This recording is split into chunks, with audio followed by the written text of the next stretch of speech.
Welcome to show number 728. We're live as usual from Studio B at the Beach Street Yacht Club on a beautiful day here in San Francisco. Welcome to the show. We've got Jon Emmett standing, I always say this, but patiently by in Weymouth. There he is. We'll get to Jon in a moment. I'm alongside Julia Vedekint as always. We have a lot of people on here. We're going to do a nice Olympic review of what's happened today in the medal races for the two of the classes, for the 49er and the FX. Blake Middleton saying cheers from the land of 10,000 lakes. Greetings from the Gold Coast is Greg Phillips. As we wrap up here, Chris Exley and Muggy, Salem, Mass, Clayton Embley, and enjoying SI on the off watch as we wrap up our little intro video, courtesy Gary Jobson in the 12-meter class. Welcome, everybody. Nice to have you with us. Nice to have Jon Emmett, our Sailing Illustrated insider analyst, as well as a super coach and a super FOSI. Julia, I trust you are well. Oh, yes, but better for being here. You're in purple. You kind of match a couple of those pictures in the back, some of Bannero's photos. Right. Got to blend in. Well, I have my purple Calvin Kleins on today to match you. I'm so glad. Look at Emmett. He's laughing at that. So I always have to check to see that I'm color coordinated with Julia, as you all know. We do have Jon with us, our regular contributor via video, but today he's live from Weymouth, from his apartment there. And Jon, welcome to the show. Thanks for having me, and yeah, exciting times with the Olympic stuff, even if the wind's not playing ball all the time. Well, it's been hot and it's been humid and not much breeze, so you've got a lot of insider information. We have Alistair Murray, who sent us a lot of video and insider information, and several other FOSI. Henry Reese just says hello from... Is Henri on here? Yes. Henry Reese, I think I first met him. I'm not sure. Henry was a stalwart at the Norddeutsche Regatta Verein in Germany, in Hamburg, when we lived there back in the late 90s, early aughts. And he is there. He's been also sending us some insider information for which we are deeply appreciative, and we're grateful to have Jon Emmett with us today live from Weymouth. He'd rather be at the Olympics. I know he's eating his heart out, aren't you, Jon, in a small way? Yeah, I mean, it's funny. It'll be the first Olympics in about 8 I haven't had direct involvement in, so I know what it's like sitting on the sofa. And I also have a much bigger understanding of what you and Julia do, and what it's like to try and be a commentator. So I know it's not that easy when you're sat there on the sofa trying to make it look exciting. Well, you're doing that. I am seeing some of your stuff, and we appreciate it very much. But let's get into, and Jon's going to be a co-host, co-commentator as usual today. What are we celebrating today, Julia? I already peaked. You peaked? Yes. It's International Beer Day. Yes. Sharing laughs with friends over a refreshing, bubbly golden pint at the pub is a classic recipe for good times and memorable moments. And I couldn't think of anybody better to comment on all that is the beer drinker par excellence himself. Jon, are you celebrating International Beer Day?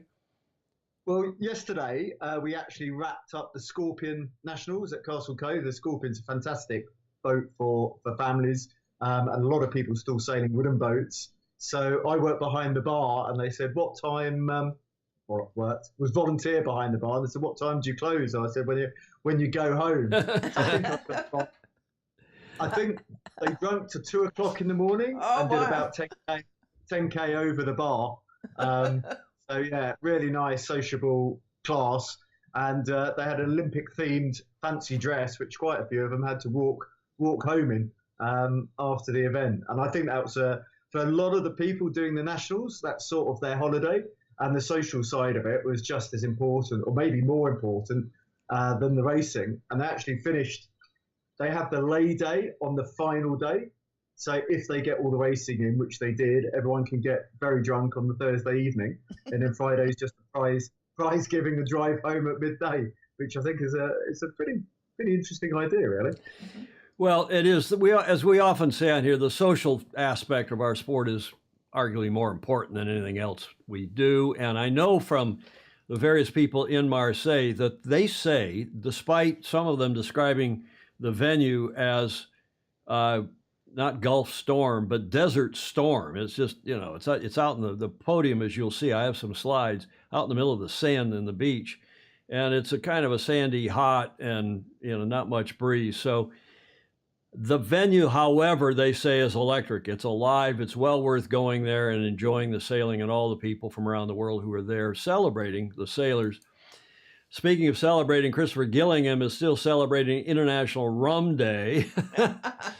Steve Groover reminds us that fancy dress means costume in Pommy Land, John. Mm-hmm. And Hamish Ross is on from Auckland, or presumably Auckland. He may be in his batch out on the Coromandel. Also, Virgin of Los Angeles Day. What's that? Virgen of Los Angeles Day. Fog Machine is on just watching an amazing 10 finals. Chris Exley, Bravo Zulu to the U.S. men's 49er team. Yeah, we're going to celebrate them as well. But this is International Beer Day, and since I stopped drinking alcohol, hard stuff, I've switched, Julia, as you know, to fake beer. Yes. They call it in the bar at St. Francis, they call it NA for non-alcohol. You order an NA, but I just go up there and order an FB for fake beer. For anyone who wants to take even a little glance around their city, one of the staples that can always be found is a good bar, a friendly pub, or a busy nightclub, whether a person is in rural Ireland, busy Hong Kong, the backwoods of, Canada, or even in the UAE. There's always some place to have a brewski. Okay, enough about all that. Who are we really? The British Embassy. Go ahead, John. The British Embassy. If you can't find somewhere in any country to get a drink, the British Embassy will always look after you. Will they receive croutons like Julia and myself? Well, you might have to go to the American Embassy. I'm not quite sure how it works, but even in a completely dry country, if you know the consulate, you can get a beer and a cup of tea. I think we colonials probably would be less welcome than you. Yes. I don't know. But let's celebrate the others who medaled earlier today. First of all, excuse me, Van Aanholt and Deutz. The Dutch, despite missing the finish line, John's going to explain that all to us, how that it was confusing as hell. In the women's skiff, the FX, the gold, no surprise, they've been at the top of the heap in that class now for months, if not years. Bravo Zulu to them. These are shots from World Sailing, by the way. Likewise, the men's skiff, the 49er, gold. Again, as we all suspected, Botín and Trittle from Spain off the success here in San Francisco, winning the gold, winning the top spot, the $2 million prize here in San Francisco for Sail GP. And we thought that, as John will attest, when you're on a roll, you're on a roll. And often you go from one event to another, from one class to another, and keep on rolling up wins or near wins, as they have now done. Also, Bravo Zulu here in the U.S., we've had a pretty dry spell with medals. Not one since Caleb Payne's bronze in the Finn class 2016. But today, Barrows and Hankin came through. Hankin's here from the Bay Area, Richmond, and Bravo Zulu to them, getting the bronze in the men's skiff, the 49er. And we'll talk about all the medalists in those two classes, because they were supposed to get the windsurfer medals done today too, but it didn't happen because of the lack of breeze. Even though originally, talking with Henry Reese, we thought there was going to be more breeze today, but there was not. Who else are we celebrating? As always, we're celebrating all of you, the Sailing Illustrated FOSI, those of you who watch regularly, who come on the show like John is again today, and those of you who have joined via patreon.com to become patrons, give us $1 or $2 or $5 or more per month, patreon.com/join/Sailing Illustrated. Thanks for your support. Now, this is we haven't done one of these in a while, an NBZ, a Negat Bravo Zulu. And can you guess, Julia, what we are not to? You can do a finger wave too about this, a finger wag. Probably. Because this has been getting a lot of press around the world. Yeah. And it's a new Olympic sport called men beating up women. And I don't know where you are on the left, right, or center politically, but I can find precious few people who think this was fair, think it was correct.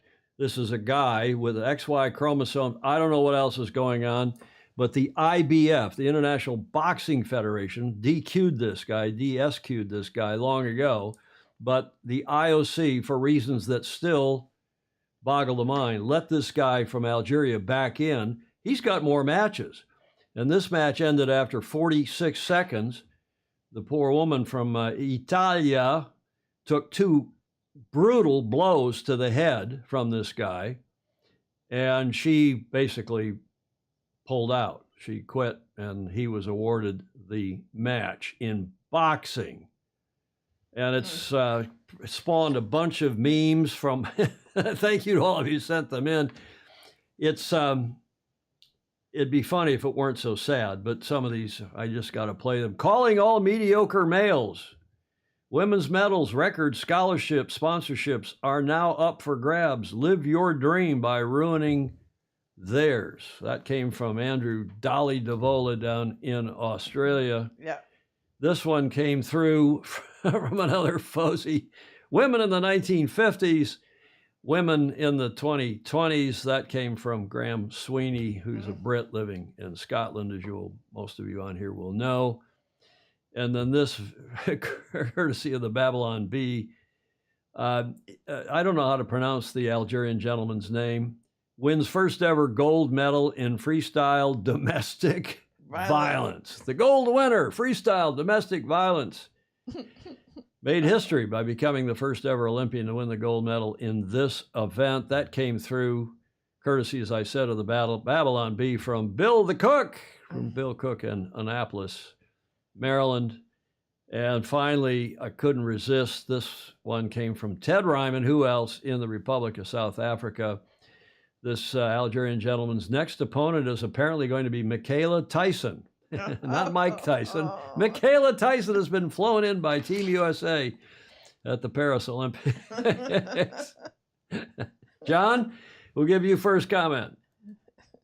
I mean, it's quite sad, really. There's this big distraction from all the good stuff that's going on, and it also works both ways. So I've seen some quite emotional videos from the women's rugby sevens player. There's something, I think her name is Iona, who's been speaking out because she's a woman and she gets quite a lot of negative body comments and all the rest of it, and asked whether she's a man. I haven't even looked into the boxing thing. I think it's all over social media. So without actually having seen how they were making that judgment, I don't know. But yeah, it's something we never really had sort of 20 years ago, that awareness. But it is very hard for the athletes, and the sports just need to have a absolutely clear policy going forward. But I haven't looked into that. I've been trying to avoid all the memes, to be honest. Well, I can't. Because I think it's so croutonic, utterly croutonic. It's worse than croutonic, but it's just, as you said, it's sad. Julia, your comments? Oh, it's indescribable. I just can't buy any of it, and I think it ought to be stopped. Well, I hope nobody gets hurt. That's the really sad situation here, is that Well, they get hurt in lots of ways. Well, it could. physically I mean, and mentally. well, mentally, emotionally, medal chances, and so on. But we don't need to dwell on this. Trans people have enough challenges without this gaming the sports system. It needs to stop. Chris Exley couldn't agree more. Graham Sweeney, John volunteers for the gender identification of the boxer on Sailing Illustrated. I don't think John quite volunteered for that, but I don't think Lily would approve either.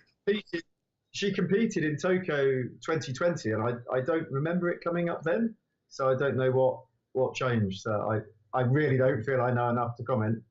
But I don't remember that being a big thing in Tokyo. Indeed. What else here? Henry Reese says the breeze has now come in. He is there at the venue, and he's saying he's sitting at a nice beach restaurant with air conditioning, and he's just having a great, quite strongly unsure. What time is it there? It's 22:16. It's 10:16 at night, if my clocks up here are correct, in Barcelona and in Marseille. Then some other great comments. Kind of the opposite of Eddie the Eagle or the Jamaican bobsled team. That's a comment that's up above. I have seen no proof she was XY, Stingray. Well, she is. She's widely reported as being XY chromosome.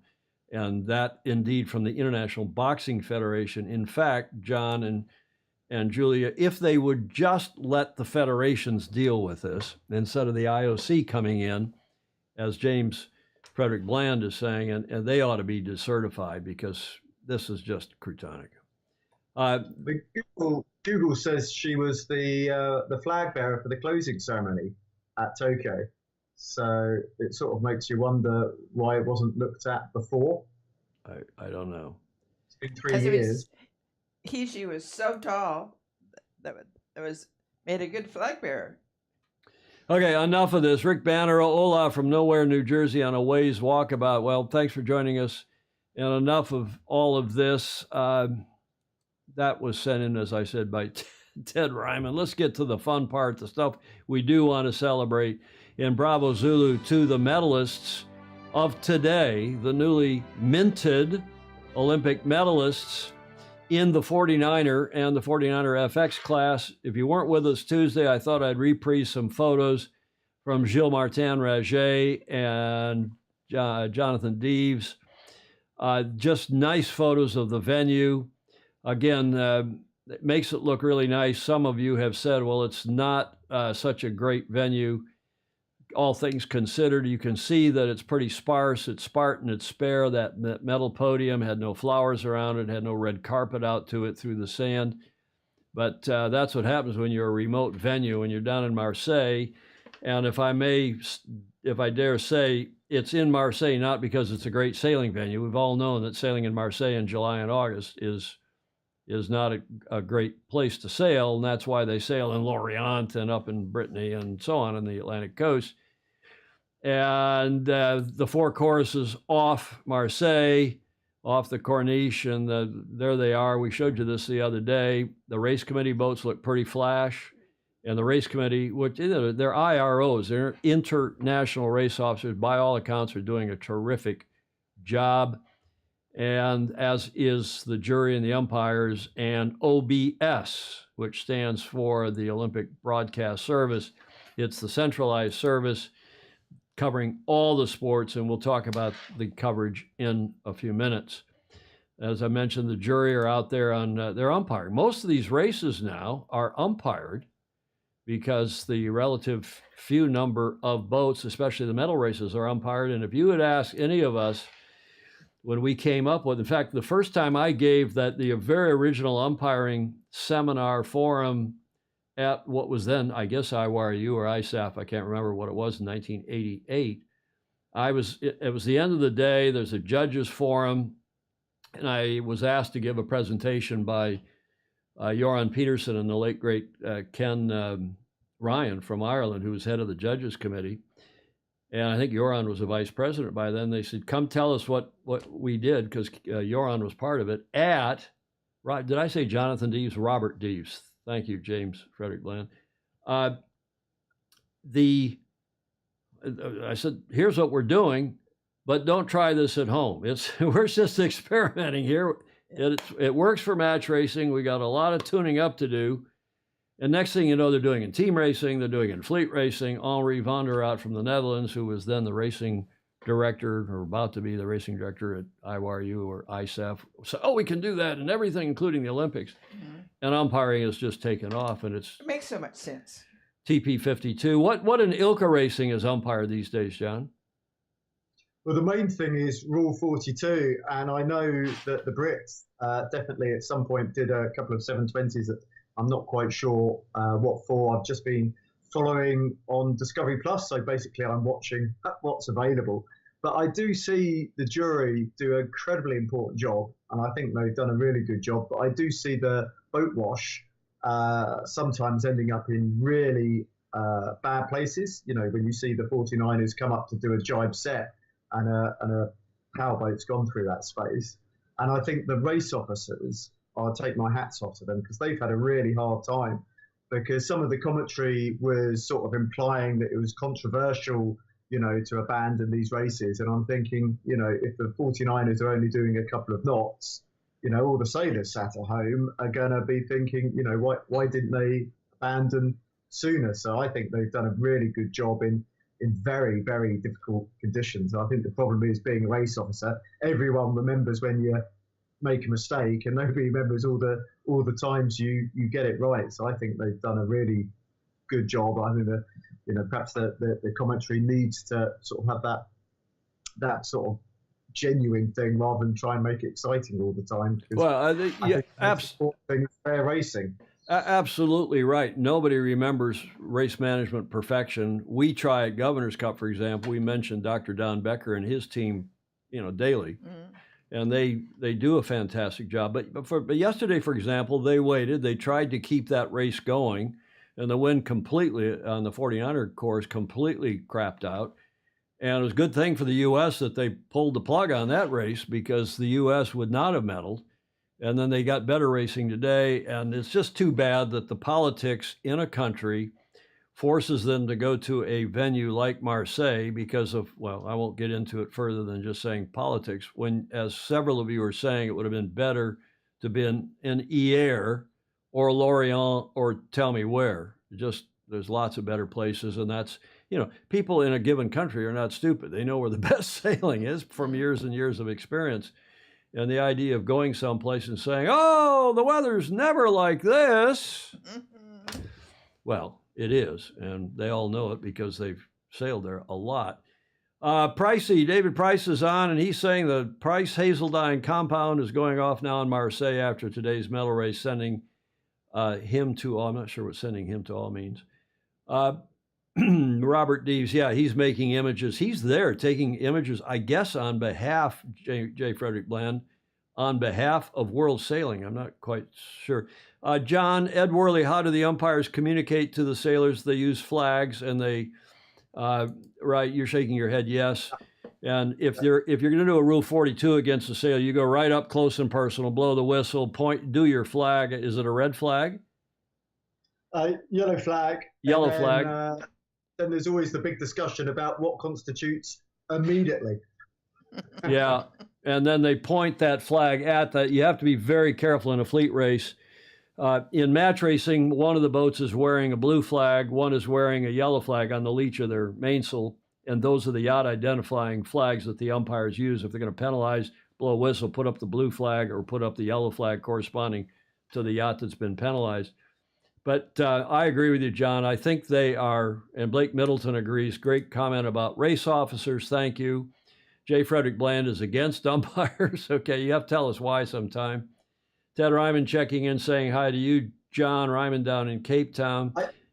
I think James Bland probably means jury, because Rule 42, it's a really funny rule. And I'll struggle to think about this in any other sport, because you've got a rule that, for example, for the windsurfers applies none of the time. You've got a rule for the ilkers that applies all of the time. And then you've got a rule for the 470s that applies some of the time. So I can't think of another sport where it's like that. And it's also interesting that for a lot of people, they were very keen for the fact that the fin was a lot of pumping and a lot of strength, but then people criticise the fact that the IQ foilers have to pump like hell to get back up to speed. So at the end of the day, it's just like any other sort of referee. You get some who are overly harsh, and some who are overly lenient, and then it's playing the game and finding where that bar is, and ideally, as long as it's consistent, it doesn't really matter where it is. But yeah, I know a lot of sailors would be happy for Rule 42 to be gone in above 20 knots or whatever. 20, and maybe above a lot less. Well, what is it? I mean, in a lot of classes, it's above what, 10 or 11? Well, they dropped it down, and this is the problem with recording a live show because I'm gonna get it wrong. But they dropped it down to something like 9 at one point for the 470s, and it just felt like they were fucking the trapeze upwind the whole time. Just bounce, bounce, bounce, bounce, bounce, bounce, and then that just looks like air pumping and not sailing. Whereas maybe 11 knots, I think now, and it's slightly higher for the 420. It seems appropriate. But you always get this point where the flag goes up maybe when it shouldn't be, or is left up when it shouldn't be, or goes down when it shouldn't be, and the flag meaning when the race committee puts up the Oscar, which is everything's legal. There's no Rule 42 in effect. That cancels out Rule 42. But I think with the Ilkas, there's a lot of skill in surfing the waves and doing it with turns and body weights rather than just turning it into a pump fest. But yeah, the idea, hopefully, with World Sailing is that the jury we've got here is the same jury the sailors have had for the last 2-3 years, so they know what they look at. I mean, you could do a whole show on start penalties for Rule 42, which is going to be medal deciding. Well, you're absolutely right. I was on the jury for Romeo flag. J. Frederick Bland is saying they use different flags for different classes, but it's 10 knots in the fins. James Bland is saying, but I was on the jury. There was the American member. They just have generally one per country. Sometimes there's a couple superb judges from a given country who will go on the jury. But and I chaired a panel at each. So we had a panel of 3, 4, 5, I guess, at each of the Olympics. 3 panels of 5. And you did know leading up to that Olympiad.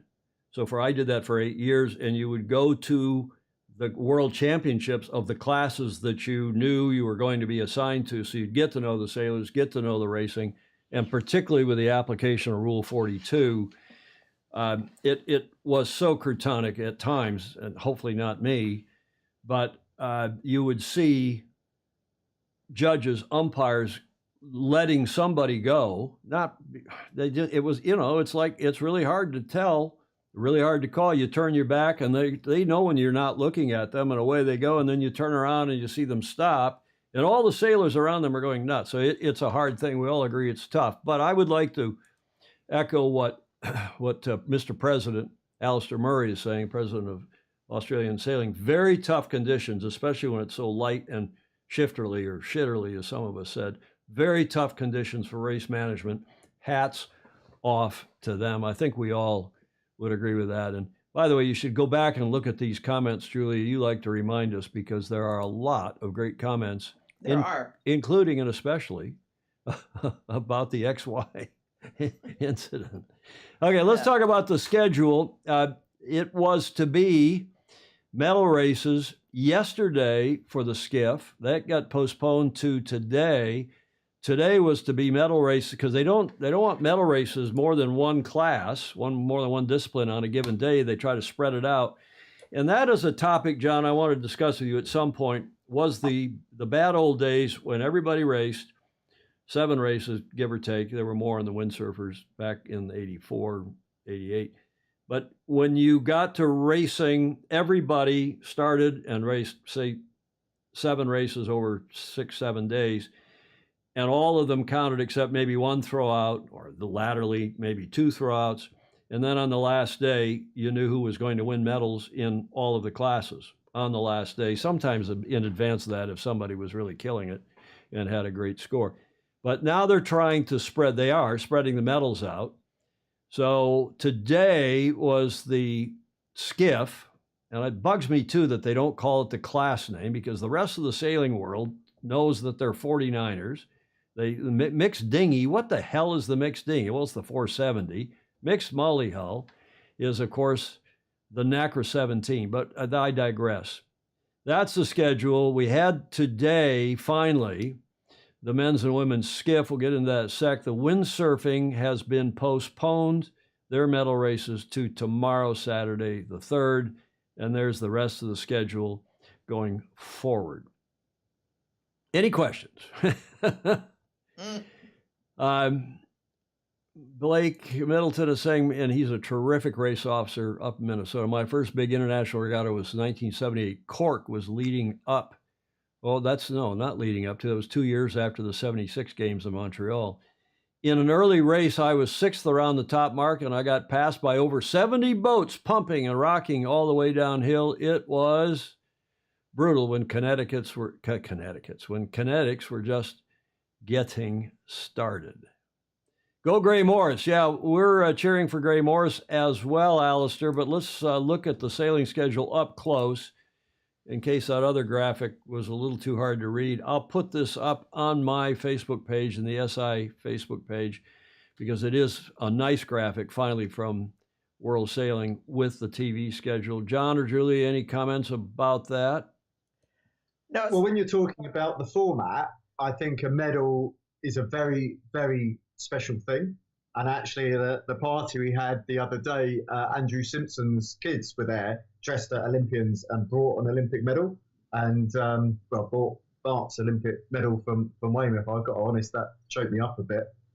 And it's a very special thing. And therefore, I think you really want to make sure that the best sailor wins. If you have just one race a day, and it's a long race, it generally means that people finish in boat speed order. So if you have a really windy regatta or really light regatta for the whole week, people generally finish in boat speed order, and that's what it used to be like when I first started. So I'm a bigger fan of having racing over several days and several races a day to have more tactical sailing, and I think that's best opportunity for the cream to rise to the top. And Marseille, it's difficult because I always have my coach's hat on, and I actually feel it's fairly similar to the air, but it's the same.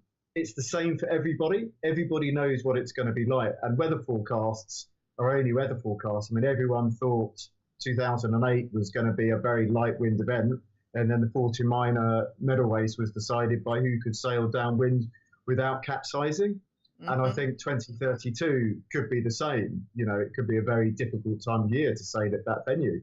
But, as a coach, you play the cards that you're given, and the Olympics it's very much a mental game. Mm. So, yeah, I wouldn't think about it too much because half the time you have the joke that you go to venue and they say, well, it's never normally like this. I've been hiding since the Moth Worlds didn't happen in Weymouth. So I'll probably need to hide for about another 12 months until everyone's forgotten about that. I can put my head up again. Julia, you were going to comment? No, the weather's always different on the race day. Well, Long Beach in 2028 will be fabulous. That nice afternoon sea breeze is pretty reliable. It is. Just like it was in 1984 and the lead ups to 84, 81, 2, and 3, the Olympic classes regattas that we ran down there. Ed Worley says the mixed dinghy sounds like a cocktail. Gordon Smith. Gordon's weighing in from Copenhagen. My impression is that these are very well-run games. I think he means well-run. No one can complain about the venue. Sailors have been training at the venue for some considerable time, way long enough for World Sailing to have asked FRA to relocate the venue. Yeah, fair enough. World Sailing is not going to ask them to relocate the venue because they're so worried about getting kicked out of the Olympics in general. And when the country decides that it's going to be at Weymouth, or it's going to be at Torbay, or it's going to be at Cowes, Isle of Wight, that's where it's going to be. And they've got political and financial and infrastructural, all sorts of argumentation. But the venue is not always perfect. And as John and Julia both said, you got to deal with the venue. Let's get on. Any other comments? Go ahead, John. I was just going to say in venue, I mean, probably one of the best examples for me is the Olympic trials for Tokyo, the 2020 games for us was in Melbourne. So, we assumed it was going to be that beautiful sea breeze and strong free breeze, and we optimized for that. And then they had lots of bushfires and there was so much smoke, it completely stopped everything. And if you'd asked me a year before when I was writing the training program, I would never have thought, never crossed my mind that we might not get sea breeze because it was too smoky type thing. So I think a prudent team prepares to be good in every conditions. I think that's full stop. I think that's part of the razor's edge for sailing. Well, for sure. For sure. I mean, just all you have to do is, as John's quoted a couple, you just have to look particularly at 1988 when they thought it was going to be so light in Busan, and it blew dogs off chains, as the Aussies would say, or oysters off rocks. Okay, so that's the TV schedule, and it was the 49ers and the FX, which got their medal races in finally today. They were, as I said now, yesterday was the schedule, but you can see this is the start of today's medal race for the 49er, and the U.S. had a pretty good midline start and went on to have a good medal race.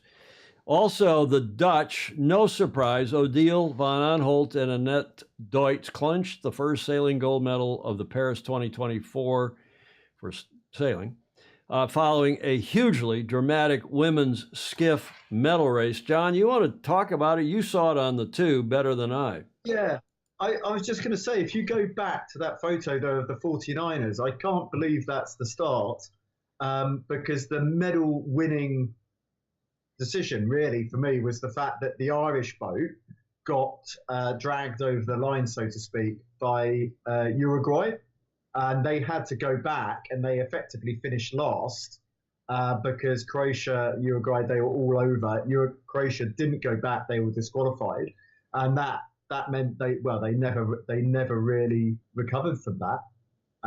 So that I can't see the Irish boat in picture. So, well, the caption on this was, in fact, the start of today's medal race for the men in the 49er, which is why I grabbed it. Now, maybe it's a few seconds before, maybe it's quite a few seconds before, I don't know, but take us through the women's medal race regardless, and this amazing finish for the Dutch.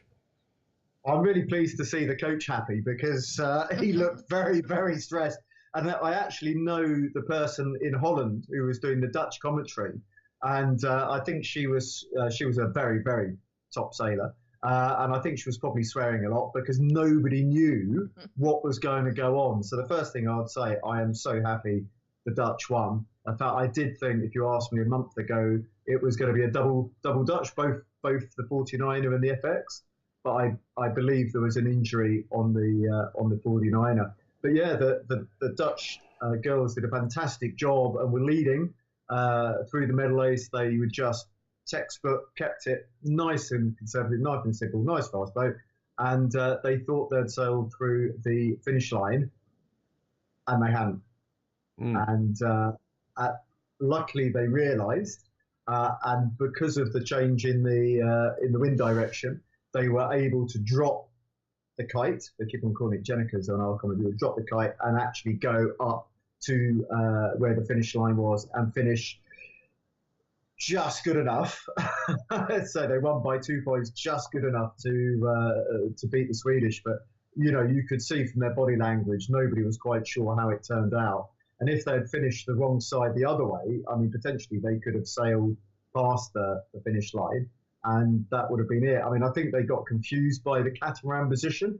It seemed a bit strange to me that start boat remained there because with a bit of a wind shift, you could have some boats that, ended up lining up and coming through with it. Because one of the things the graphics doesn't show very well when they do the leaders, it's basically looking at distance to mark.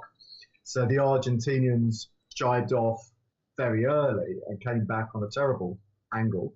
The Dutch were the lowest boat and the most downwind, and they did a really, really good job, but they stopped at what they thought was the finish line and wasn't.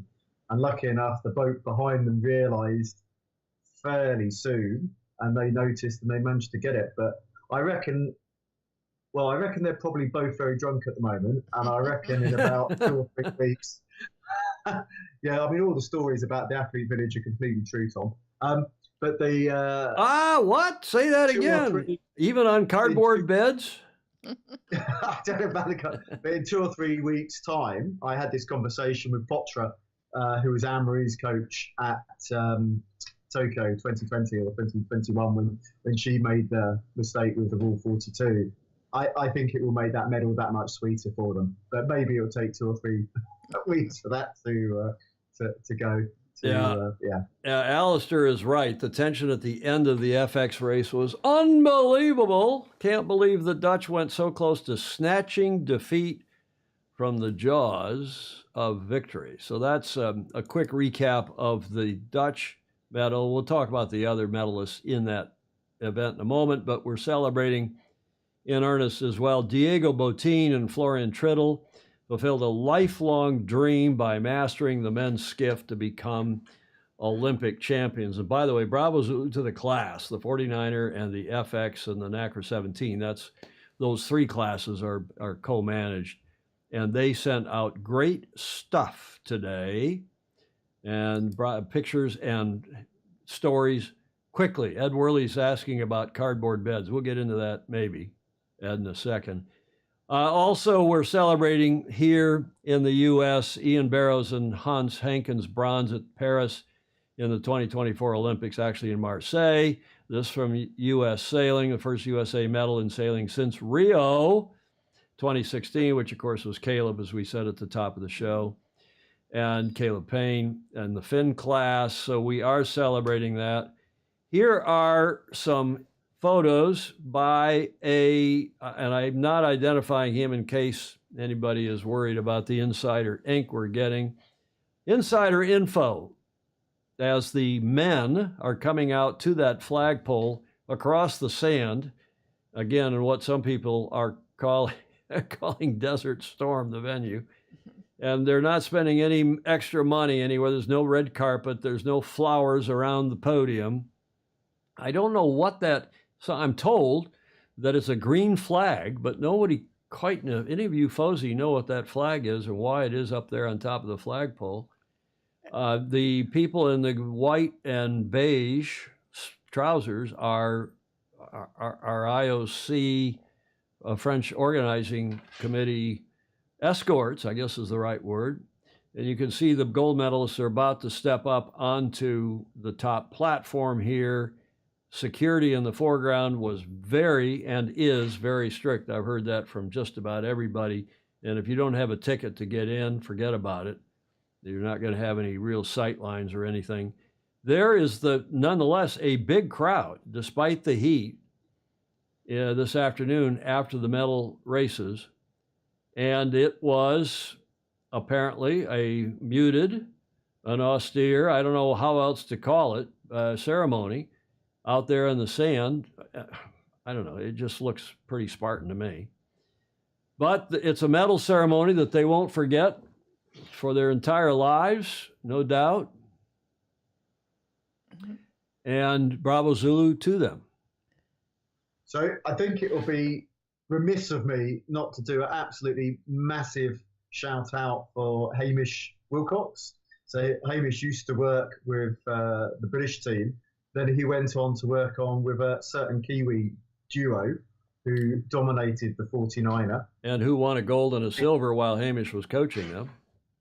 Yeah, but I think they went for something like 4 years without losing the regatta at one point. I mean, it was absolutely amazing. He then he carried on working with them. He now works with the Spanish for both the 49er and the Sail GP.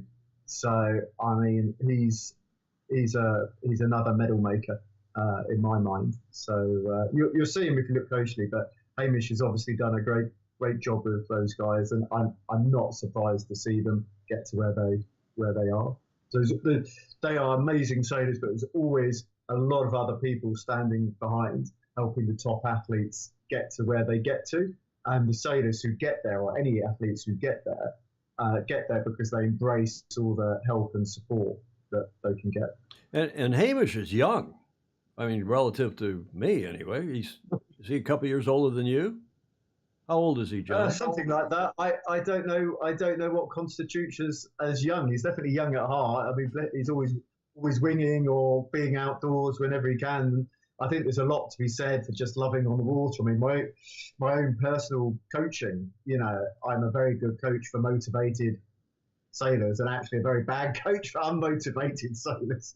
But yeah, I mean, crikey, it's the same people all the time, and Hamish is just part of the furniture, and he's always there with the winning teams. Well, He's a good man. medal maker is this, that's a term, that's a phrase that was applied to a Russian coach who then got hired by the Aussies. Ukrainian. Oh, he is Ukrainian. I beg your pardon, he is Ukrainian. Alistair Murray will not be amused. Yeah. We filmed a film about him and his life, and we've got into all sorts of difficulties progressing it because some of the places we filmed, very sadly, no longer exist anymore. But yeah, I'm going to say Victor Kovalenko, but I've probably murdered his name. But yeah, again, he was Mr. 470, no doubt. Yeah, well, he coached the reason I call him a Russian, because he coached the Russians when the Ukrainians were all part of the same pod. Mm-hmm. Victor Kovalenko, and Pindar is on. He's good to be back in the Searing. He's back in Scarbados where it's cooler after the hot, humid weather of Marseille. Alistair Murray says he's the one who named Victor Kovalenko the medal maker. I'm not surprised, the clever guy that Mr. President Alistair Murray is. Rob Fry saying that Hamish Wilcox, about whom we've been speaking, is also coaching now in the America's Cup, Luna Rossa. Uh-huh. I didn't know that. But yes, he has been coaching in this 49er class with great success, and bravo Zulu to him again, because he is coaching the medalists, the gold medalists here, and Botín and Triddle for Spain, who also, as you all know, won the $2 million prize here in San Francisco for SailGP. Now, I'm going to run a video in due course that SailGP just put out. It's a fabulous, not about Diego Botín, he's going to get a lot of ink, but a little bit about him, but about Mr. Triddle, Senor Triddle, because it's apropos of what we're talking about here. Okay, we move on here for the FX. This is a shot of the women, but let's talk first, then, I should say then, not first, about the results for the women. Hard to see this graphic, but I wanted to include all 10 to get both Olivia Price down there in 9th in and Stephanie Roble from the U.S., Maggie Shea.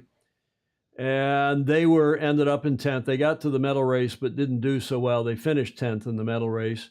Olivia had an off day. She finished 9th in the medal race and then ended up finishing 9th overall. But if you go up to the top, and I don't know if you want to talk about any of these others, John, but Odile van Aanholt, whose dad, Cor van Aanholt, I've known since forever, racing against him in the Sunfish class, they've just been a powerhouse in this class, in the FX class. They finished 3rd in the medal race. You see the 6 over there under MR for medal race.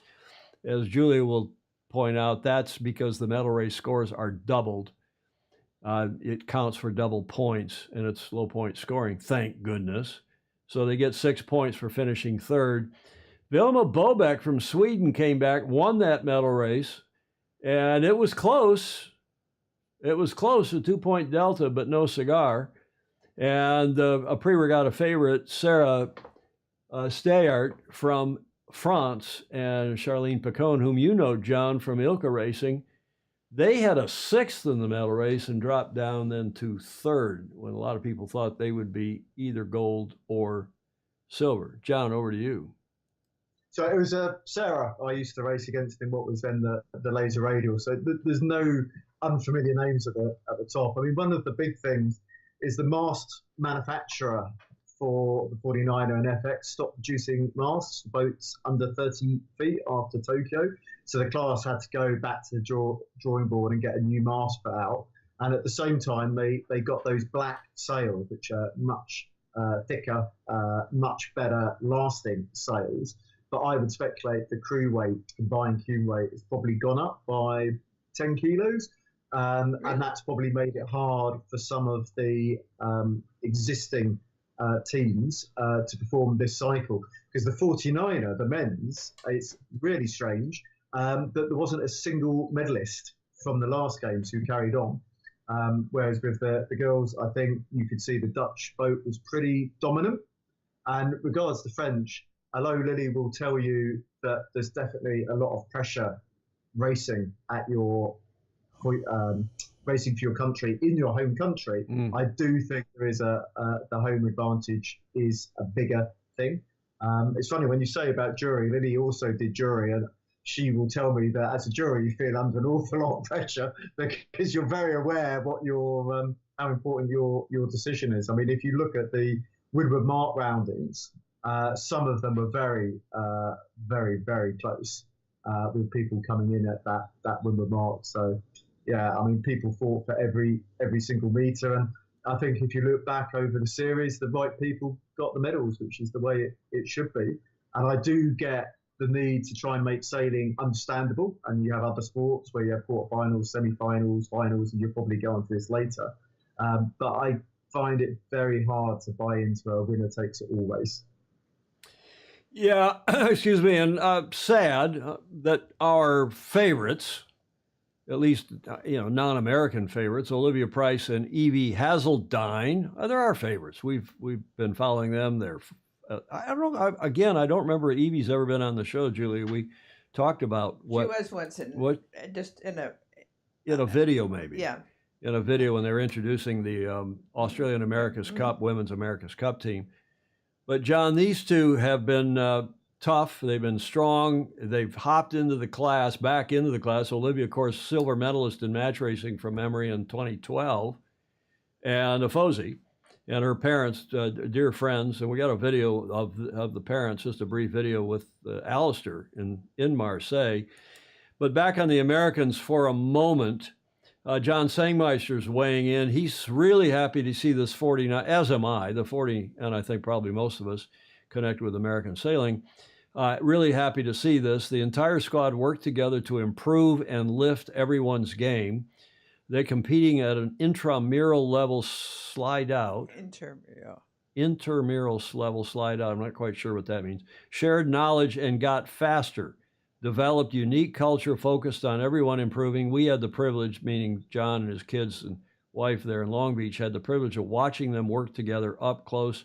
And it's really satisfying to see them succeed, meaning Ian Barrows and Hans Henken. So bravo Zulu to them. Bravo Zulu also to Olivia. And if you're watching us there in Marseille at the party, carry on and have a non-alcohol, an FB for me, Pricey and everyone else. Gordon Smith saying Tokyo had cardboard furniture. I tried to get a desk to see what would happen when Tom headbutts it. Now this desk here in Studio B is pretty solid. This is IKEA's finest. It's a big, thick, heavy desk. And if it weren't, we'd have all sorts of trouble. Steve Gruber replying to Boomer Bland, most likely not, but we need to be sure to improve. I don't think there's a long line of candidates. There are a lot of qualified sailors, but I don't know if any of them want the thankless job. I think they're talking about the leadership in U.S. sailing. Weren't the U.S. women second in today until the finish line screw up? I think Lance Burke is asking, John? Yeah, I think maybe. I nearly said it, but I'm not 100% sure. And I am aware that this is recorded for posterity, so. But I think so, yeah. Somebody's pinging you. You just got a message from somebody, so maybe they know. I don't know. Yeah. Okay, but back on cardboard beds here. I don't know what the... I mean, they're sustainable. Okay, I get it. Evie is one of the most enthusiastic sailors I've ever met. Phil Yeomans is saying, thanks, Phil. Nice stuff. The cardboard beds, everybody made fun of them, but I saw Tom Daly, the famous, your famous Olympic diver who got a silver medal after winning gold last time, jumping up and down on his bed, and he's a YouTuber of considerable repute and a good one. And he said, hey, we could do just about anything on these beds. He's happily married and has a couple kids, so I doubt he's big. No, he's not big. He's a diver. He's a little thing. Oh. So maybe that's why he can jump up and down. Am I the only one who remembers Tom's black eye after nutting his desk? Jeez. Why are you laughing, John? I did. I came in here stone cold sober one morning, not in the evening, and tripped coming around the corner here. We got some devices here, and did a face plant here in the back. There was something else back there then, but it would even be worse today on what is behind me on that metal. And I plunked into that, and bloody hell, I had 2 black eyes for a couple of weeks. Okay, enough about me and desks and cardboard beds. Hans Hankin, Dogzilla Monster, which is Stingray by another name. He's now on YouTube. Hans Hankin was in Sail GP2 before Canfield and Buckley offloaded all the good sailors off Team USA. Okay. There is Claire Harrington, Vice Commodore Harrington weighing in. USA was just behind Netherlands, so presumably in second. They too went to the wrong finish area. So that's confirming what several of you thought. Graham Sweeney thinks those beds were designed as passion killers. Okay, you guys, enough. About desks. So yeah, a sad note for the U.S. women. I don't think they were going to medal even if they'd finished well in the medal race, but correct me if I'm wrong, everybody. But Olivia and Evie, we're proud of you nonetheless getting into the medal race, hopping back into the Olympics, and better luck up in Barcelona at the Women's America's Cup. Now let's go to the men. Hard to see again, but the men's skiff, Botine and Triddle. I'll take the lower third off first. And as you all know, they finished first.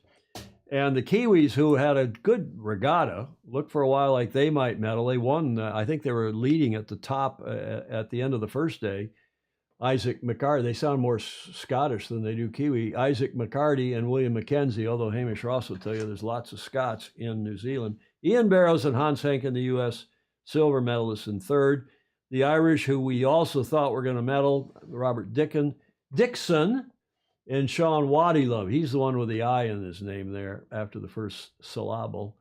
And on down, I don't know if you want to comment on James Peters and Flynn Sterrett, John? Yeah, I mean, there's a few things because, I try not to look at results too hard because they don't tell the whole picture, but it is interesting. The Spanish did their discard on day one. Ben Ainsley was very good at doing that. Maybe just enjoyed the pressure or wanted to get angry or whatever. I can't remember. But the thing which probably wasn't talked about is that the Dutch only just made it into the medal race because the Chinese were disqualified from 3 races because of the weight correctors in their boat being in slightly the wrong place. I don't actually know any more to the story than that. But yeah, they were set for the medal race, and then obviously they got disqualified from the last 3 races because the weight was in the wrong place. So what they do is they make the holes all slightly underweight because holes gradually gain weight, so you can use them for more than one season. So you have their correcting weights. And they gradually gain weight. Why? Oh, well, just as boats get very slightly older, and it's really hard to be precise with the weight when you put the boats together. I mean, Ovington do a fantastic job. So Ovington are making the boats for the Ilka 7s, and then the Ilka 6s. Come on, John, come on. They get heavier because they do absorb a bit of water. You get water ingress when you add seat and fixture and fitting. I mean, Ben Ainsley used to say, I don't know how true it was, that he only put a compass on his fin to start with because he had to put a bit of extra weight on, and then found it quite useful because he never had a compass in his laser.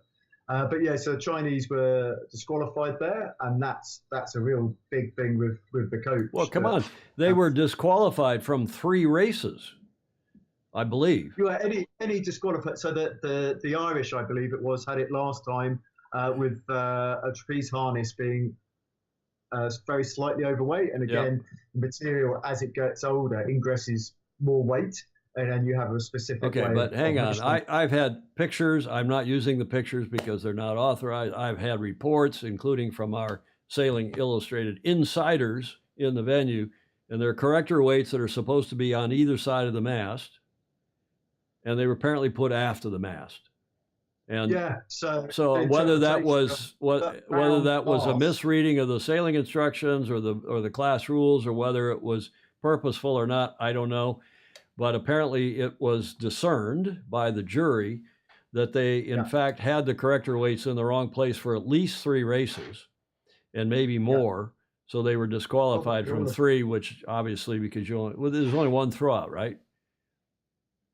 And they, if you went back to the results, looks that way, yeah. Yeah, so they got taught, once you got 3 DSQs. Andrew Pendar wants to know if that's why he's getting heavier. He was wondering if it's water absorption. Probably.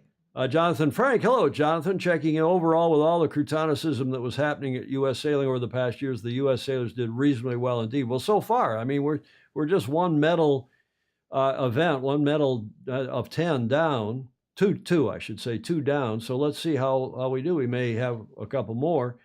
Fritz Mueller asking, don't they have a Lambelet test like developed in the Finns?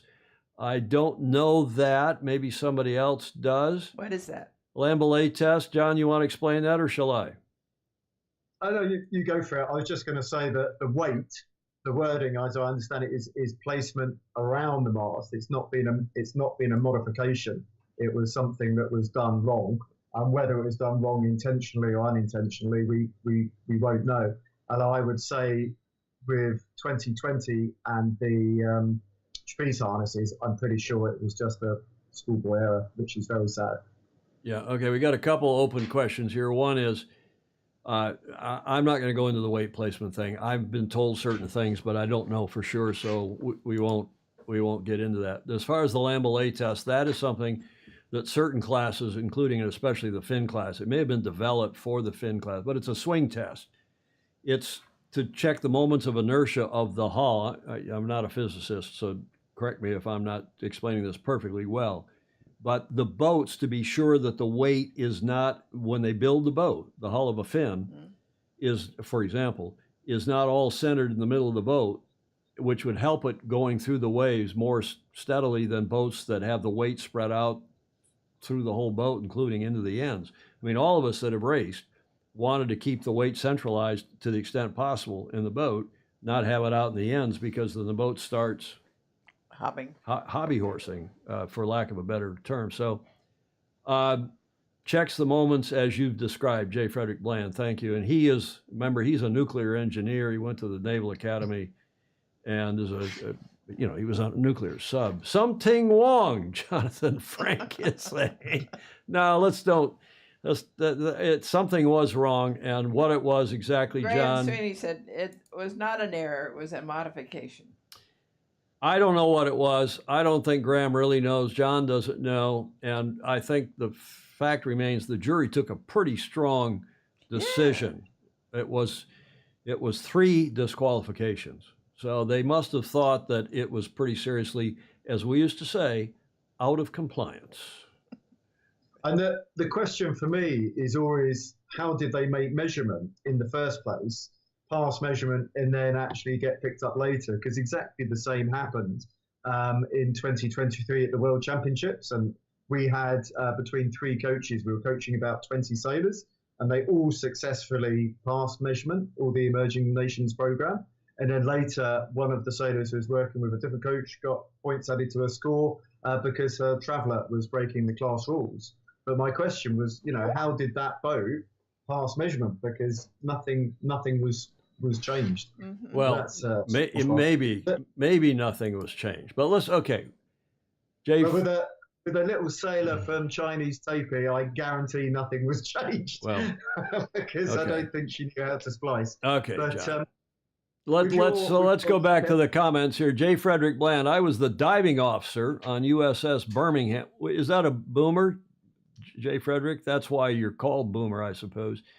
There are attack subs, and then the boomers are the big nuke subs. I've actually been on one. I was on the Alabama, off San Diego. They used to take senators and other VIPs, and I was VIP. I was running the America's Cup down there in 88, 92, and we had a very important to have good relations with the Navy. For example, we didn't run races on Mondays and Fridays because those are the egress, meaning the Navy leaves San Diego Bay. Now that we have a Monday through Friday Navy, they'd go out on Mondays and come back on Friday, and we couldn't run races on those days because they didn't want any traffic in the bay, IACC boats or anything else. there's some back and forth here. Joe Holtzman, by the way, our FOSI up in Estes Park in Colorado, they got 2 bad fires up there, and Joe has been right on the perimeter of those fires, his home in Estes. So we're thinking about you, Joe, and hoping you are okay. Attack boat, LA class. Okay, so that's what he was on. He was not on a boomer. They're correcting me with that. But I was on a boomer. I was on Alabama, which is the big nuke. And that was good fun. Okay, as Graham's saying that he spoke with a known umpire and builder, they informed me, but the penalty can only be made day on day. They got a 3-day penalty. Okay, we're not going to settle that one. Let's go back to the results here in the men's skiff. The medalists, Bravo Zulu to them.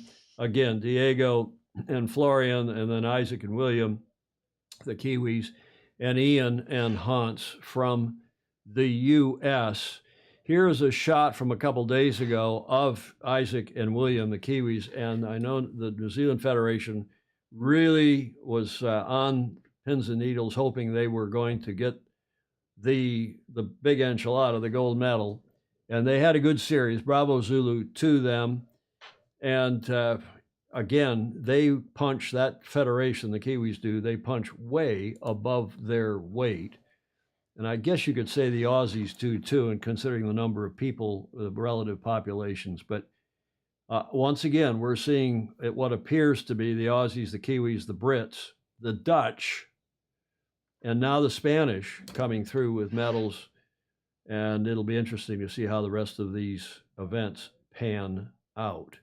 Gordon Smith, Alistair Murray, remember Andrew Pindar used to not only drink a schooner dry, but he also drank his own trawler dry. Okay. The drinking show with a sailing habit. Now let's go to this video. John, I don't know if you've seen this video. It just came out, and Sail GP dropped it either yesterday or today, and it's a little longer than I normally play. It's 7-8 minutes. Maybe touch longer than that, and it's featuring Florian Triddle, the crew, and I love to feature crews. I'm glad that Sail GP has done this. Bravo Zulu to them both, the gold medalists in the men's and the 49er. But here is this really cool video. Now it's not even that long; it's only 2 minutes. Sail GP to me means the pinnacle of sailing, of the sport, and not only of the sport of sailing, but also on a global level, on all sports levels.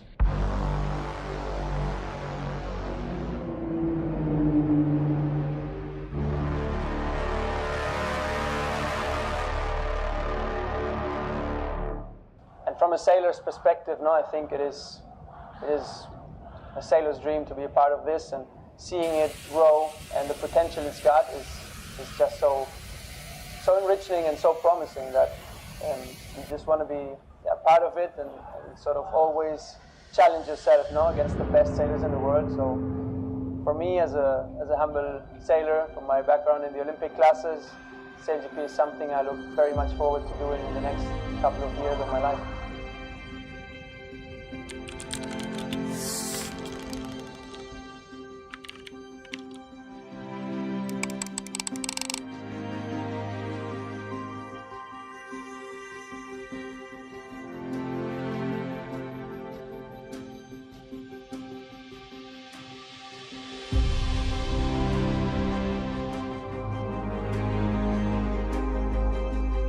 Well, congratulations, both of you, making another final. It looks so intense out here, Flo.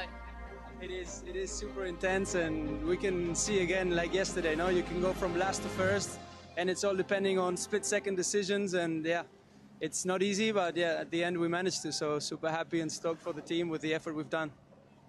It is super intense, as I was saying, but is it all about staying calm? Yeah, 100%. It's about staying calm and about really getting every inch out of every boat-on-boat situation, because things are close, but as soon as you stop a little bit too much or you're a bit too conservative, boats around you stretch. So yeah, we really have to be on top of our game. Well, thank you both for chatting, and good luck for the final. Thanks very much.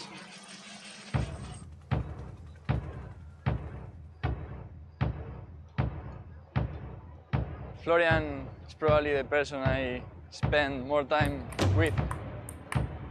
We share the same the same dream, Olympic gold. We also share this LGP project, which is huge. And for the first time, the young team from Spain, they will claim the victory here in Los Angeles. I saw this kid and thought, geez, this kid's got some talent. And he said he was a sailor too, and he wanted to go to the top level of sailing. And yeah, to see them come through the ranks and 10 years later be racing against him, it's pretty cool to see.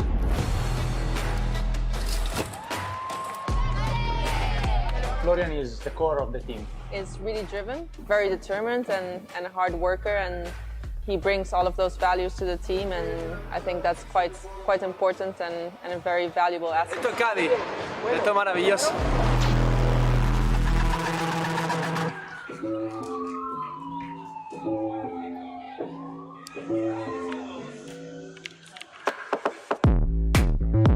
I'm Florian Chuto, I'm 29 years old, almost 30, and I'm the wing trimmer for the Spanish SailGP team. Lose and win, to me, I've been thinking of it for many, many years, and I would say there's the saying, no? You either win or you learn, you don't lose. Oh, great job. Vamos, Spain, come on, what a job. One of my greatest achievements in my sports career has been to qualify for my first ever Olympic Games. It's the pinnacle of Olympic sailing, obviously, and once you get there to the Olympic Games, you feel why it is so special to be selected as the representing team in your country and trying to fight for those medals that are worth so much.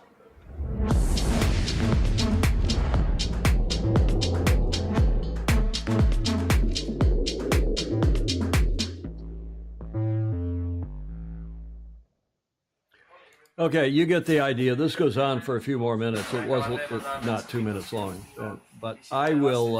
I commend it to you, and it's I don't know him. John, do you know him? Yeah, very much so. So, I mean, I always talk about this crossover. So I was looking at the 49er FX, and there's windsurfers who are doing the 49ers. So when I first met Florian, he was doing kite surfing. And then he went to NACRA, which at that time was foiling downwind and semi-foiling upwind. And then he went to 49er. And I met Diego when he was 49er sailing. So, I mean, I think they were a really dream combination. I have to say, one of the things with the boats and the weigh-in, not all the boats have that within their manufacturing handbook about the weigh test, because we've seen it in the Ilkas where there's been differences in balance, because obviously, everyone's trying to make the best Ilka they can within the class rules. But the problem with having the light ends, although it's fast to have a light bow, in terms of the longevity of the hull, if you have a light bow, it goes softer much quicker, which is why you would see people go through holes a lot quicker than if they were uniformly stiff. And one of the things they are trying to do with the classes is make them last longer and also make them more accessible. Okay, well, we'll dip back in here for a sec. I like you face Ed really puts you either win or learn. Yeah, I saw that. I was going to thank you, Julia. His attitude, that perspective, absolutely right.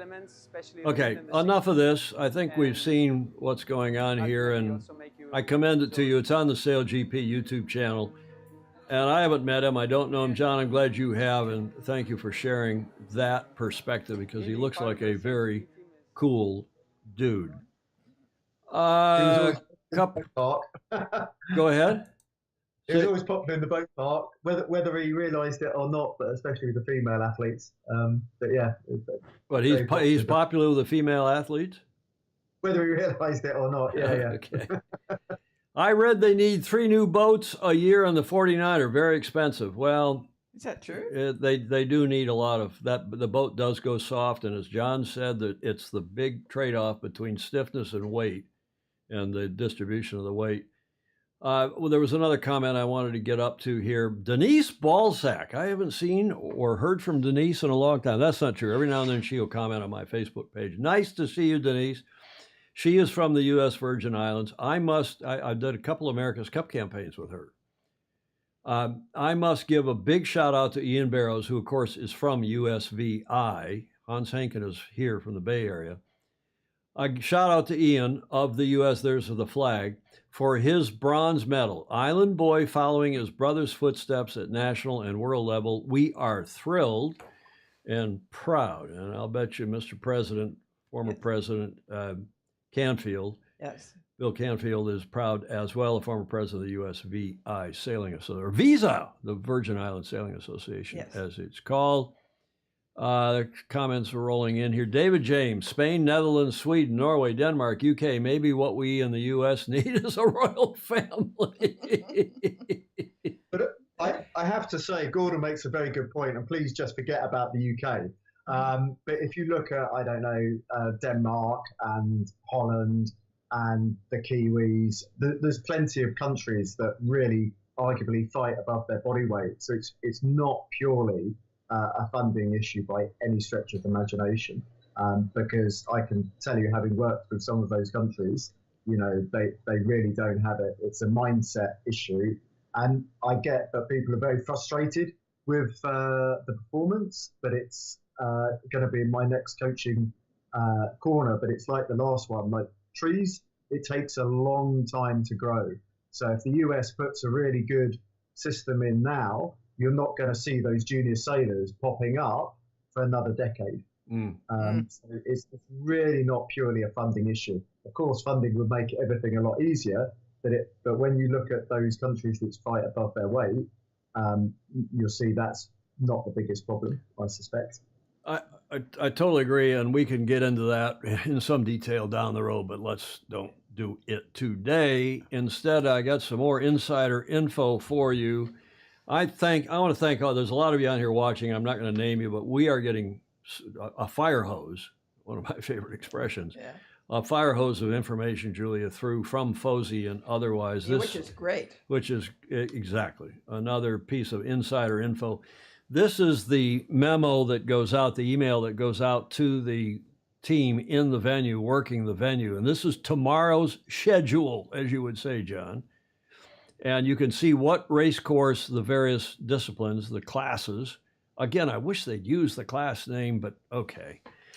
Which area they're on, the 4 racing areas. NBRE is not 100% sure what that means, but it's the number of races and what series they're in. And I think that means the dinghy men and women are on their 3rd races, and the mixed dinghy is on their 2nd, and mixed mully-hulls on their 3rd. Or does that mean, John, that they're going to do 3 races? I assume it's the number of races. I know that with the men's and women's dinghy, they lost a race, so they're just trying to catch up with the schedule. But I mean, it's really hard not to be at a venue and to make accurate weather position forecasts, because I was asked to do that for around the world. But I do suspect the weather tomorrow will be better. I do suspect there'll be more breeze. So those classes are trying to catch up with schedule.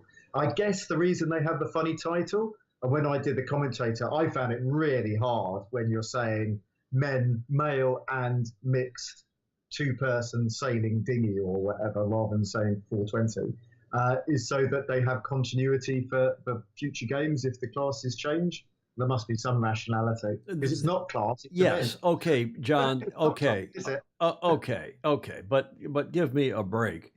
That is for sure why it's one of the reasons. The IOC. Remember, I used to be vice chair of the Olympic Committee at IYRU and then ISAF. So it is for sure part of that is to say, oh, we haven't changed the class, when in fact they have. Right? Look at him. He's smiling and shaking his head. Yes. We haven't changed the class. It's still the mixed dinghy, the cocktail that Ed Worley was talking about. It's easier to spell windsurfer than IQ foil, though. Well, I have finally, I complained about that in the last show, about the small I and all capital I, but forget about that. So it's the number of races you think, and I think that's a French, NBRE is something in French. The TV courses, the TV racing tomorrow will be, no surprise, the medal races for windsurfer and men and women. There's the first warning signal. I don't know what delta means. I can't find anybody who knows what delta means. It's something, John knows. Just when you launch. Delta is the launch time? Yeah. Are you proscribed? 30 minutes. Are you proscribed? So 30 minutes before the start of the medal race, they launch flag D, which in my mind is back to front, because I think it should be G, golf for go, rather than D, delta for don't go. Okay, so that's the launch time. And can they launch before that if they wish? No. Well, they can't. So if you look at the Ilkas, they've got an hour. And that sounds a long time, but sometimes if you have to tow and avoid other courses, that's a surprisingly little time to get your athletes out there warmed up. And that's why I say, in terms of Olympics, all the hard work is done before you get there. Now you're just sort of servicing the performance. But yeah, Delta, it's like a Le Mans start. The sailors will be there holding, in the full wetsuit and then jumping on the water as soon as they can. So for Tokyo, it was very hard because it was over 30 degrees and nearly 100% humidity. So you're trying to stay cool under postponement, but also you might need to go. So they actually announce 15 minutes before the Delta whether the Delta's going to go on time, so that you can put the wetsuit on and hoist the sails and all the rest of it. Oh, that's what that decision is. Oh, okay. Yeah. Why it's Delta? For me, it should just be golf go, but there you go. Okay, well, thanks for explaining that. I could not find anybody who knew what that meant, and you as a coach do. Thank you for that. Lance Burke, a.k.a. Fog Machine, says that tomorrow's the French system, Arome, I guess it is, Arome, forecast looks good for tomorrow. And they're talking about Florian's name in Bavaria and Austria. New Zealand has the highest number of boats per capita in the world. The Netherlands is second highest. Could have something to do with the success in boating, so says John Lammerts Van Buren. Good point. Do you want me to answer Ed's question, or say again? Do you want me to answer Ed's question? I mean, they do need to limit time on the. I mean, for example, in Tokyo, some of the courses could be a really long way away, so you wouldn't want sailors going out a long time in advance and sitting there and waiting. And also, there's a limited number of courses, because there could be, for example, 5 classes racing in the day, and there's only 4 courses. So you don't want people out training where they shouldn't be and interfering with the racing schedule. And the classes which aren't racing will have an opportunity to race on courses which are not used. So the Olympics, it's a really military organisation trying to get all the races done. I mean, I would be sort of sat in a rib with placemen with a tow rope ready to go, just to make the most of every single minute that you can. But you have to have that delta. Otherwise, potentially, you would have had IQ foil sailors on the water all day, because the minute they get told they can go, they will go. Okay. Here's a tip for those of you who may be betting on the windsurfers tomorrow. Watch the 2 young Kiwis and the windsurfers, both in the ETNZ Youth AC team. So says Rob Fry, Kiwi, and the father of Julia.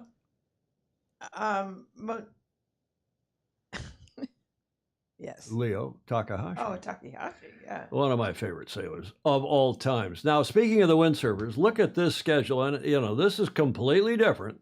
Talk about confusing. And their opening series, they had, 20 boats, give or take. John, do you know what the quota was in the windsurfers? Oh, crikey, I should have revised my test. They always used to be funny numbers, like 19 or whatever. Yeah, 23 or something like 23? That. Yeah. I just wondered if D was for depart, but I don't know why I suddenly thought of that, and it really doesn't matter. Or D for Delta. Yeah, I would have thought the Italian in the men's is probably looking quite good, and then probably Emma in the women's. But Emma Wilson from Great Britain. Yeah, I remember sat next to her in Tokyo trying to chat to her with a mask on. And I suddenly realised I think I'd probably lip read a bit, because if someone goes like that, I can't hear them. Well, let's go look at this format, and then we're going to talk about them. So they have an opening series of X many boats, I think give or take 20, in each of these classes. That's the quota that's established long ago by World Sailing, because they're under a limit from the IOC as to how many athletes can be there, plus hangers-on, plus coaches, plus weather people, and so on. And it's now severely restricted because they're trying to get the games keep the games down under or close to 10,000 athletes total. It's crept up, I think, to like 12,000, but that's another issue. So the opening series then, excuse me, after they do their fleet racing, they have the top one rather, goes all the way through to the winner take all final. Second and third go through to what they call a semifinals. And then 4th through 10th go through to what they call a quarterfinals. Then they have some more racing in the quarters. And in the quarters, the top 2 boats out of the quarters, 4th and 5th, go into the semis. And then they have some racing in the semis. And the top 2 out of the semis go into the final to join the top boat that sailed that won the so-called opening series. And that, of course, to put some heat, some pressure, some reason to compete hard in the earlier stages, but it's confusing as hell. It is. John. I mean, I have an opinion on this that I think, hopefully Emma won't be listening to this, but I think it's a disadvantage in some ways to go into the opening series leading. But it's sort of like the America's Cup analogy, I guess, that you don't have the time to practice. Yeah, and the way it works for their start, it's actually, I really enjoyed watching the windsurfers and the kites because it's so dynamic. You're not only thinking 1 tack ahead, but 2 tacks ahead. Getting dialed in to the optimum start position and the optimum speed to Mark 1, it takes quite a few tuning runs. So the people who've done a little bit more racing, I do think they have an advantage over the leader who's just straight into the final from that perspective. Makes sense. I think Emma's probably just going faster than everyone else at the moment. So I wish her good luck. So that is what we're headed for tomorrow. It's the final 3, and we'll show you who they are. I'll tell you who they are in a sec. And so we know that any of the finalists are going to at least win a bronze medal. Hence the headlines that came out last night. The reason I ran that title slide with Emma Wilson from GBR, because that was the first thing out, is that she's through, having come from the round of 10, if that's the right expression. So Emma was through, and we all knew she was going to get to the finals, and is either going to win gold, silver, or bronze. Now, if she wins a bronze out of all this after the record that she has put together going up to this, I mean, John, how do you feel about that? Well, unfortunately, it has happened that she's dominated a series and not won. I also should do a big shout out to who's obviously now Penny Wilson, because Mum was Penny Wade was a really top quality windsurfer and is now traveling mum, physio, dog walker, and just dog walker. Huh? Yeah. It's a little whole family affair, and Mum just does so much in the back. I mean, we all love our mums, don't we? But Mum does so much in the background. She's got to be a big part of that Olympic success. So John, who do you pick out of these 3? Oh, for me, it's Emma, but purely based on past performance is the best predictor of future performance, and she has been quicker. And boat speed does make you a tactical genius, so I think that's an easier one to pick than the men's. Okay, well, let's talk about the men's.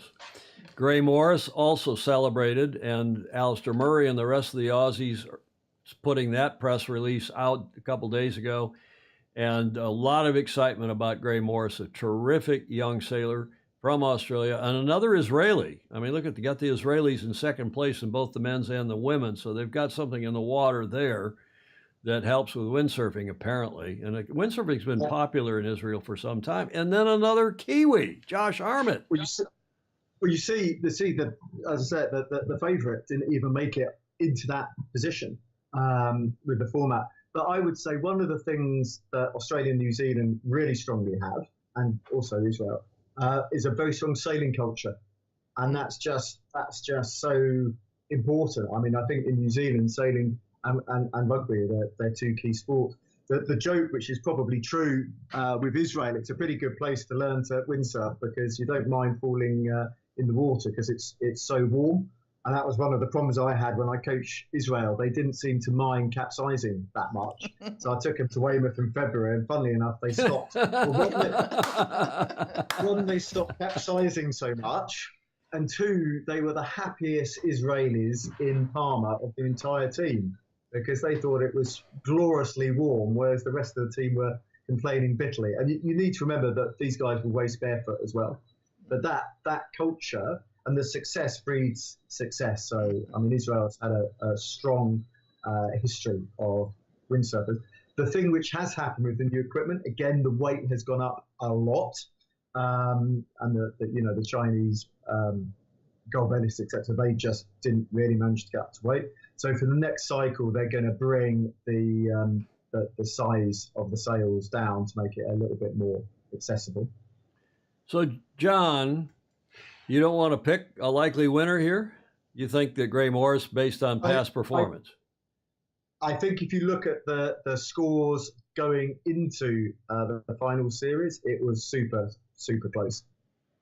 Okay, well, it looks like we're going to have a good weather forecast we do have a good weather forecast for tomorrow. Hopefully we'll have some good breeze. We'll see how this works out in the medal races in the windsurfers, a.k.a. the IQ foils. That's the class name. It's the spelling it, which is the hard bit. Well, no, you only have to remember it's all caps except the I, so the letter I are small. You look at me like I'm teasing you. Yeah. It's all caps. I'm highly dyslexic. It's all caps except the letter I. I mean, I've had to learn this because, my graphics department over there behind the doors is unreliable, right, Julia? Bang on that door and tell the graphics department over there in the master control room. I've now got a video of the next class. I think we've done all the videos now over the last X many weeks, 3, 4, 5 weeks. All the videos that World Sailing has put out. There have been good videos highlighting, celebrating the respective Olympic classes and also some of the sailors in those classes. And I think this may be even better than any of them, certainly as good as any of them. And notwithstanding that they've all figured out now how to foil upwind in the NACRA 17s. The mixed multi-hull will be taking centre stage at Paris this summer. Italy's defending Olympic champions, Ruggero Tita and Caterina Banti, give us the inside track on the NACRA 17 they'll be racing at the Games.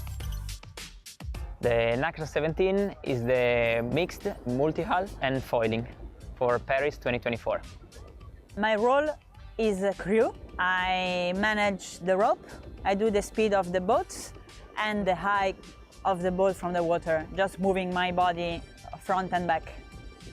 I am the helm, I do the steering, in my hands I have the rudder and I am able to steer the boat around.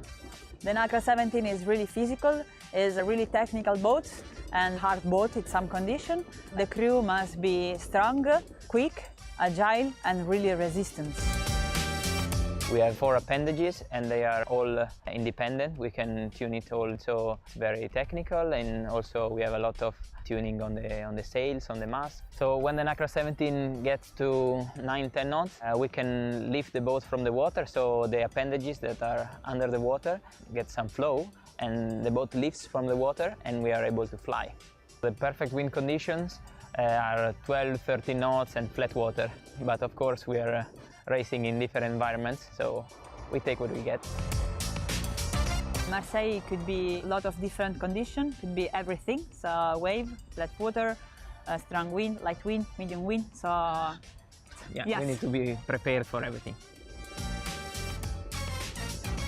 I think to be at the top of the fleet, the most important thing is to give it all you have, more than 100%, and to push over your limits, physical and mentally, and then to find always the limit in the boat.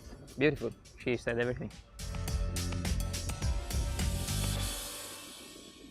Is anyone going to beat them, John?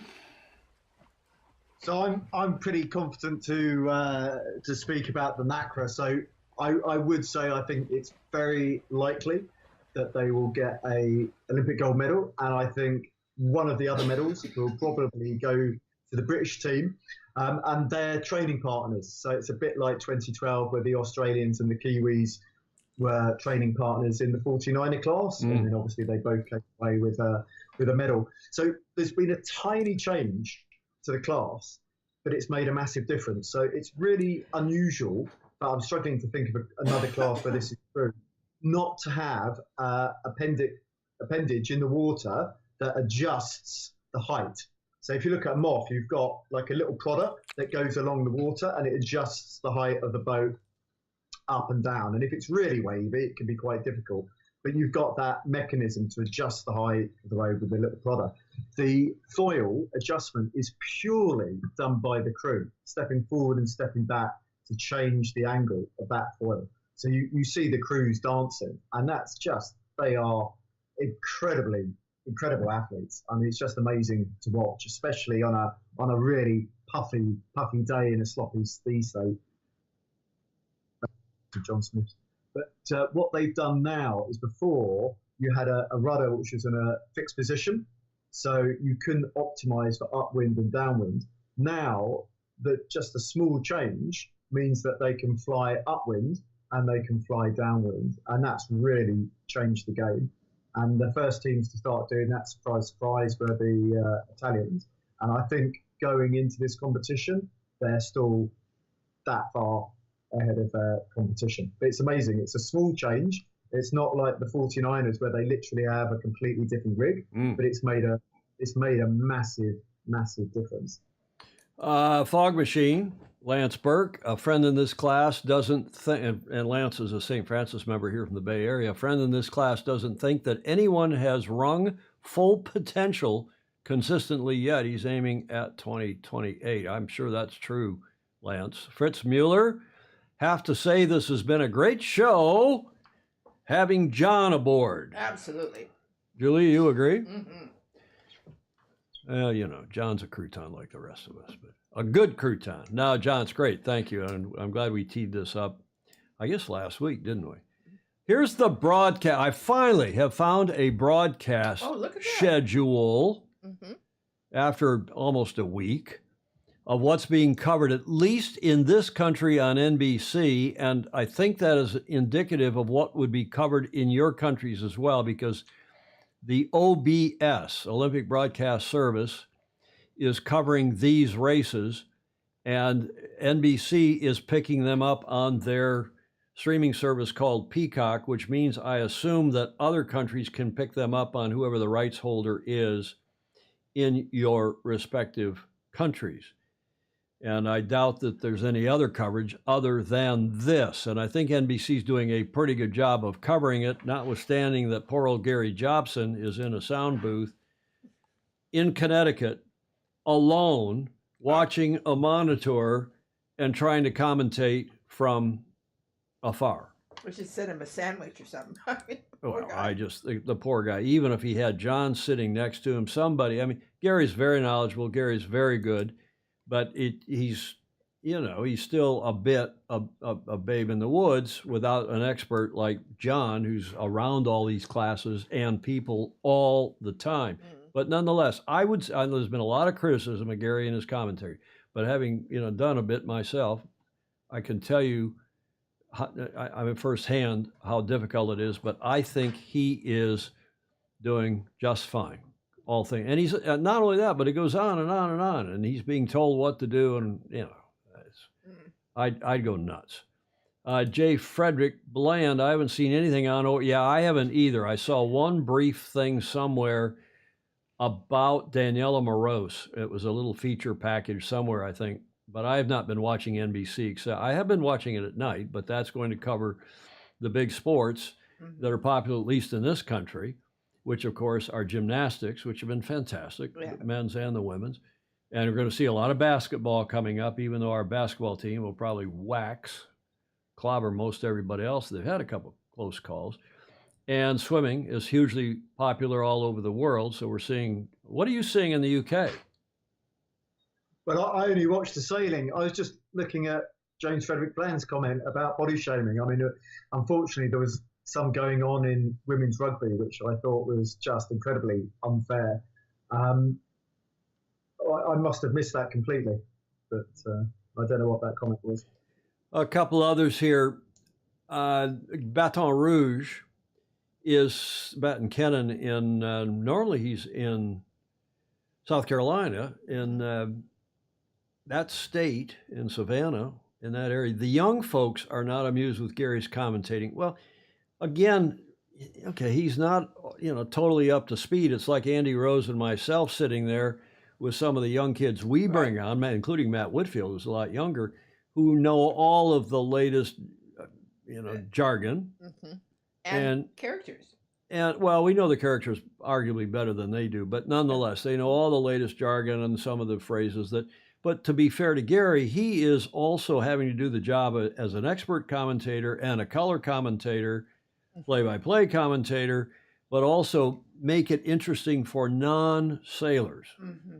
And in our Gov Cup, I mean, we've got 3 of us that are doing those jobs, plus Tommy Spithill, who's our, our sideline commentator. That's a very difficult balance. I mean, I have to say, I definitely decided my first love is coaching. But I did really enjoy doing commentating when I'm not coaching. But when you were doing it at the World Youth a couple of weeks ago. Yeah, well, I find myself sitting here watching the TV, doing the commentary, even when I'm on my own. So you see a rib go hurtling past the gate, and you think, well, crikey, he's in everybody's way. And you're like, oh, well, that's obviously going to be an abandonment flag. And then it takes about 30 seconds for them to realise. And it's like, well, what else would that rib be doing? But it is a hard job. But I do feel the majority of people who watch sailing must be sailors. They may be very low level, recreational, just done it a little bit. But I think it's worth pitching to the majority of the audience and actually to have that higher level content about what's going on. Because if you dumb it down too much, I don't think you're particularly serving anybody. And I think you need to think the majority of the audience are people who have a little bit of understanding. So totally agree, which is why it drives me and a lot of other of the FOSI drives us nuts when Sail GP doesn't use knots, uses maneuver instead of tack or jibe. But a couple other comments. Fritz Mueller, my favorite commentator was that Irish guy covering the lasers in 2012. We've all seen that video, right? Yeah. I played it on here. In fact, we got knocked off the air or we got a copyright strike from the IOC. Apparently, they bought that video and are trying to block others from using it. But it is, when we have our It's Okay team meetings, Andy Rose likes to drag that video out, the Irish commentator. It's the Olympic horn. And of course, he thinks they're finishing and it's the starting horn. It's hilarious. Gordon Smith, the streams are individually chosen. Every provider chooses the events they want to cover. There are a huge number of streams covering competitors from different countries at each event. Yes, Gordon, but my point is that OBS is only providing live coverage, and I don't know if they're even doing anything tape other than these events on these days. Now, who picks them up and puts them on their stream or on the broadcast or cable within a given country, the so-called rights holders, I don't know. All games are invented. I am a Gary fan. Baton Rouge says the description John gave about the NACRA changes was excellent. Thank you, Stingray. I agree. And Aussie Man and floppy, twisty gymnastics coverage. I haven't seen that one. Have you seen that one, Julie? Have you? We better find it. Boomer, Bland, Jay Frederick, send me a link to that if you would, please, and we'll put that up. There it is, the television. As it's, you can see the medal races with the big blue and white stars, and that's the schedule, the sailing broadcast schedule going forward, according to our National Broadcasting Corporation, NBC. Now, we got something special for you because Alistair Murray, who was watching, it's getting late there now, it's 23:45, almost midnight, in Marseille and also in Barcelona, but it's CET, Central European Time. But he has sent a number of videos, and I've got 3 or 4 of them now from memory that I've stuck in A couple of them are very short. One of them's a little longer, but he's been traveling in Europe, as you all know. We've had other segments from him. But he was up in Norway with a couple of famously good sailors. I'm going to run that video. Then he's in London. Then he's in Marseille. What I'm not going to run is his interview because he did hook up with you, right, John? Yeah, he interrupted me in the middle of recording my Sailing Illustrated piece on the No Thought. So I'm going to run that on Tuesday.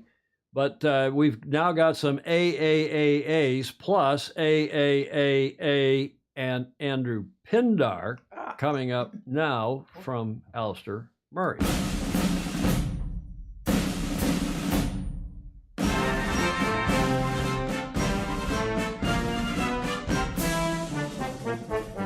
Alistair's awesome Aussie anecdote. G'day, Tom, Julia, and all the FOSI. This is AAAA, Alistair's awesome Aussie anecdote. Yeah. Which I do most weeks for Sailing Illustrated. I'm sitting here with my dear friends Jannica Stalstrom. Hi, Jannica. Hey, Alistair. And Nocker, Anthony Nossiter, and we'll get to them in a minute. But I'm on my way to the Olympics and doing a bit of high altitude training here in Norway. You'll see in the background actually this beautiful view behind us from Jannica and Nocker's house here in Horten in beautiful Norway. So I've been doing some serious training, eating lobsters, prawns, drinking rum, some serious athletic stuff, haven't we? As you do, keeping it very sporty. Yeah, having a bit of fun together. All homemade and all picked in the ocean or in the forest or brewed ourselves, isn't it? Yeah, having the time. Is that what we do in Norway? Yeah, nude swimming. Yeah, nude swimming. Oh, but that's you, not us yet. Oh, you guys did it, but you're not sharing. We've already had a nude swimmer this morning. Anyway, a bit more serious now. We're here for the Olympics, and I'm really thrilled to be sitting with these two. They're dear friends, but also, between the three of us, right, we've represented our country 6 times now at the Olympics, right? So you've done it 3 times, Knock? Three, yeah. 3 times? But how many times have you done it, Alistair? Oh, well, it's an average of 2 each, isn't it? So you're going into the 10th, the 7th, so Jannica, 10th between us? Yeah. So Jannica has represented Norway 3 times at the Olympics, and Nocker has represented Australia 3 times at the Olympics. And since I'm on my way to the Olympics, I thought we'd have a really quick chat about that. So, Jannica, what did the whole Olympic experience mean to you? Oh, it's now looking back on it, it's friendship. Friends all around the world. And thanks to the Olympics or sports, I met both of you. Yeah. And then all my friends, sailing buddies, are still friends. I have friends I sail silver today, have a lot of fun with. And it's to unite. Yeah. And it's lots of laughs too. Have a great time. And luckily we didn't grow up with Facebook or internet and all that, so we actually had to go out and bond. That's a really good point. we had to go out and have a beer or have a water or whatever, and talk about everything. And you're still addicted to it, the activity, sailing, wing sailing for you at the moment. It's a difference between liking and loving. Yeah. I love it. I love being on the water. Good on you. And Nocker, you've done everything in sailing, including just coming back from Sail GP in San Francisco, which is a fantastic experience for you. Yeah, no, exactly. Yeah, no, it's the sport of sailing has many avenues. Yeah. Whether it be ocean racing, match racing, cup stuff, Olympic sport. So tell us about your Olympic experience. What did that mean to you? With the help of the great Alistair and Ronston, for many years, that helped the pathway to the Olympic program. Just with deck gear and fit outs, all those little things help so much when you're on your little pathway. But I still spend a lot of time with my Olympic mates. I married one. The Finn guys used to like walking through the windsurf boat park, and that's how I used to roll anyway. So good luck with that, all you young fellas. And but most regattas I do, I'm sailing with the guys that I went to the Olympics with are guys that I competed against in the Olympics. So win, lose or draw, it's a great experience. The Olympics, and you'll have mates for life. They may not be all your mates. They might be taking on your face right now, but you'll find out after a few more rums and a bit of keel boating, you'll bond as you get older. Yeah. And you have full respect if you don't already. And but it's a great stepping stone to jettison off into the world of yachting from the Olympics, no matter how you go. So just enjoy the experience, do your best, and Godspeed from there. Good on you. And the Fin Masters is a huge scene now, and you love sailing your fin. Yeah, I fin in Norway and I fin in Australia. If we're not sailing big boats or doing sail GP, I can get out in the fin.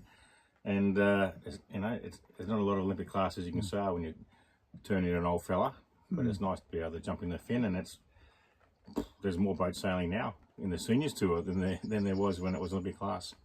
So it's strange how times change, and the fin was in the Olympics for so long, but it's kind of worked out quite good, really, because I turned into an old guy, and the fin class for the seniors has really stepped up with greater numbers since it became non-Olympic. So seniors tour it is.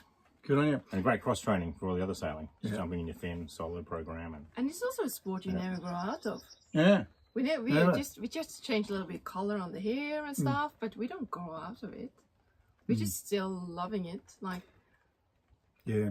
And Associate Professor Yannicka, Professor Lords. Yeah, you still work. I mean, you're working in the sporting field. Just to finish up, sport in general. Why is it so important to us? Sport in general is like I think it's very important for the bonding across the border, and you learn a lot about yourself. It's just a great excuse to go and travel overseas and visit other sailing clubs, and there's always a little sailing event somewhere. Yeah. And it's it's just especially sailing is a sport for life. There you go. That's all I got time for. It brought you two together. It's brought us together, sailing and sport. Dear friends of mine, it's been so fantastic to catch up with them here in Norway. Love you, Norge. Thank you. And you too. No. Thanks for coming and seeing us, visiting, and thanks to your wife too, Tracy. Yeah, she's great. Eh? Or do we say that you are married to Tracy? Yeah, well, it's no secret. I'm the luckiest man alive. No, there's no secret. No. But she's a good part of the team too. So we've been having some great days. That's great. Righto. Well, cheers, Tom, Julia, and all the FOSI. I'm looking forward to getting to Marseille, and I'll send you some reports from there. It's going to be hopefully a really successful Olympic regatta. I'm sure it will be, and you guys will be watching closely. We'll be rooting for everyone. Yeah, good on you. In a green and gold. Yeah, good on you. And one more thing. Quick, we're running out of time. Red, white and blue. No. Guys, go and try to be part of everything. Go to the opening, go to all the parties between, meet friends, be tired, have fun. Okay, cheers everyone. Godspeed. See ya. Bye. Bye.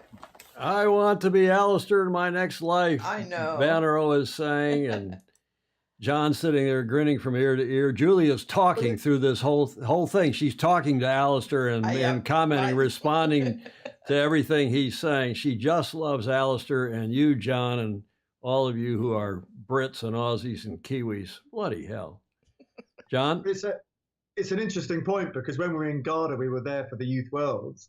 But one of the things we made a big point, we went out to dinner with Gintar Shite, who was silver medalist in 2008. Lily was bronze medalist 2008, and they've been friends ever since. And those friendships, they really, really do go on.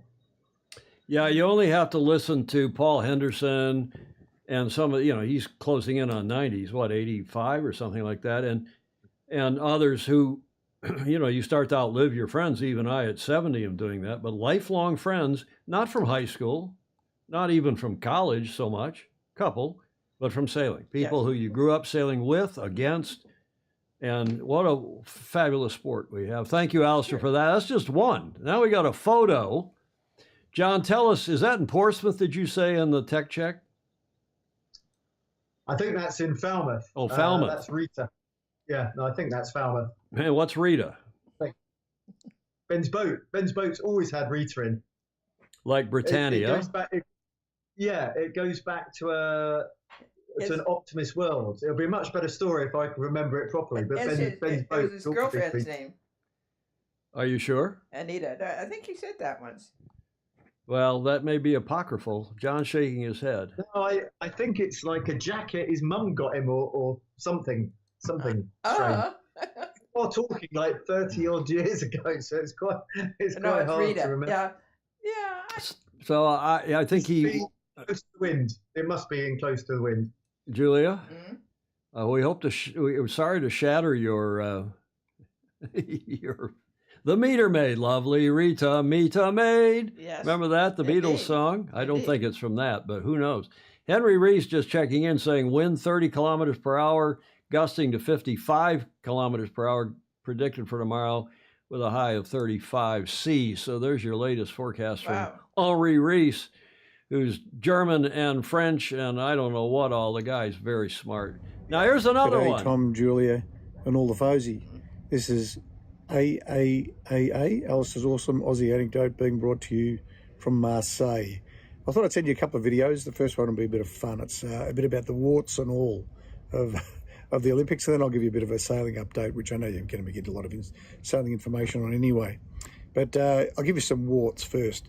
The opening ceremony was all about bringing it to the people, and we stayed in a very expensive hotel in a very expensive part of Paris on the Ile de Saint Louis, in the middle of the river, so that the parade would come past us, and had been guaranteed, as had all the residents of the Ile de Saint Louis, that you'd be able to watch it from the banks of the river.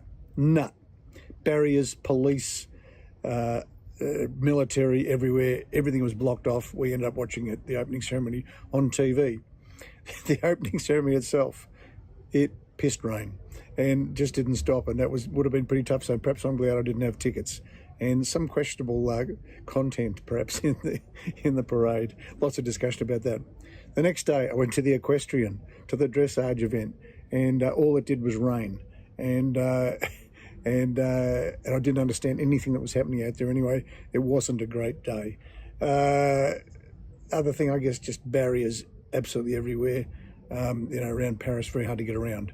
So we arrived in Marseille, grotty, congested, dusty, extremely hot, very difficult sailing conditions. I'll talk about that when I talk about sailing, and the boat park and everything. I think apparently it's very challenging for all the competitors. It's been a bit of a tough gig, but a beautiful place.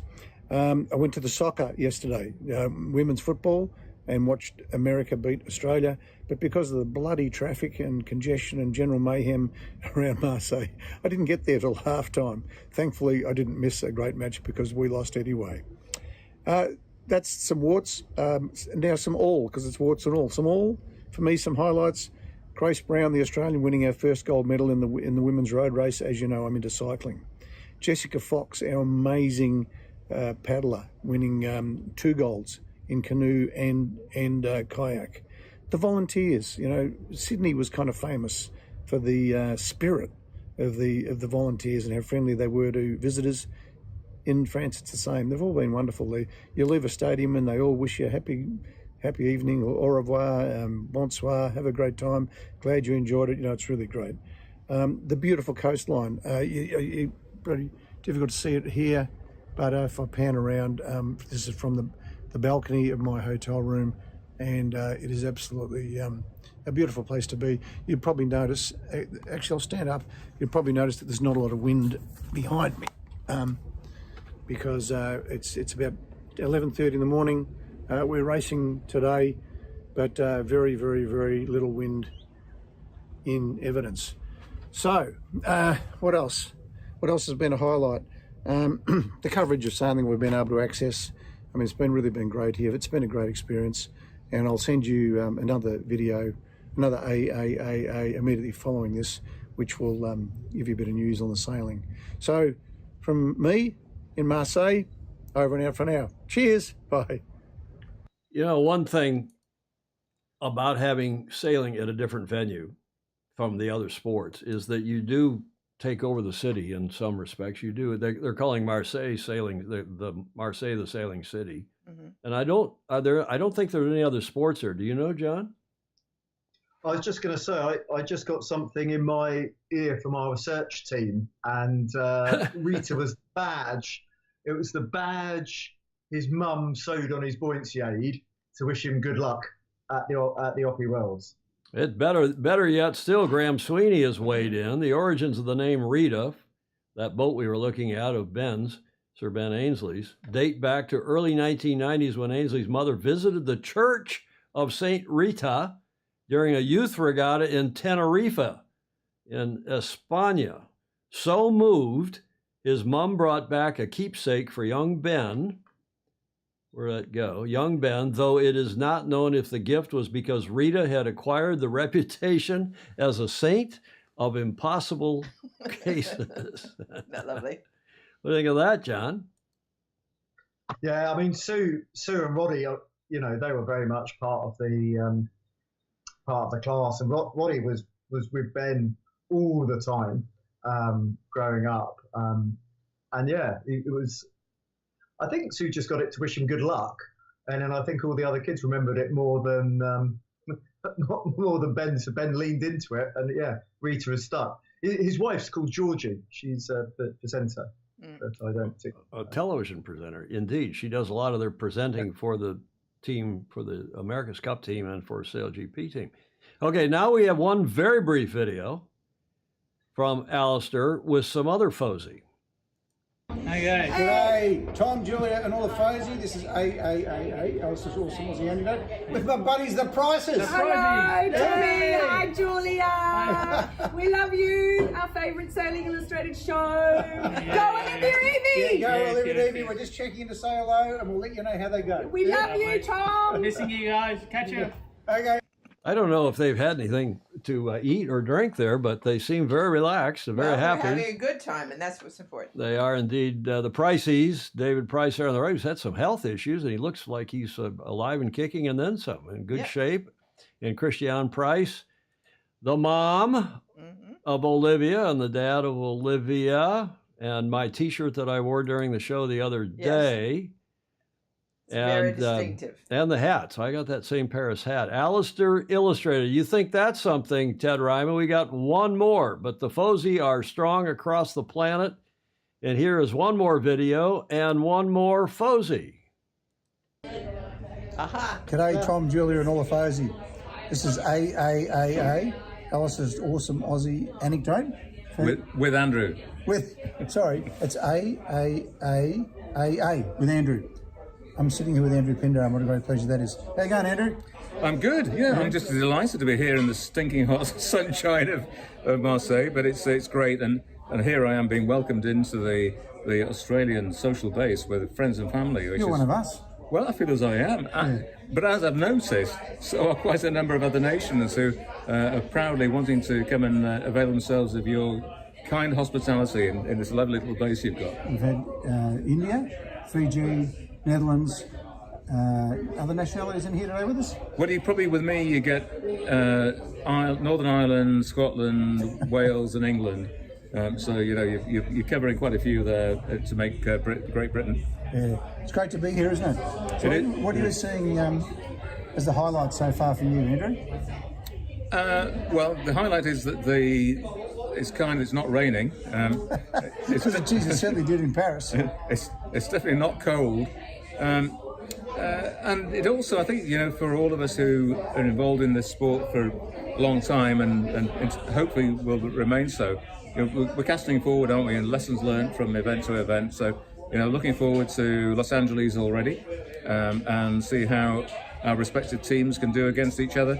And maybe also looking from a sailing perspective, what's a race village look like and whether there are things that can be learned from here that could be done a bit differently. I think this race village is great. I think the race course, the coastline is beautiful. Very challenging sailing conditions.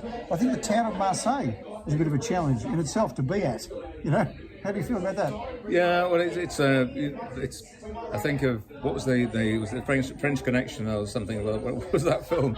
But Marseille, it's an ancient city. It's at the mouth of the Rhone Valley. It's very connected to North Africa.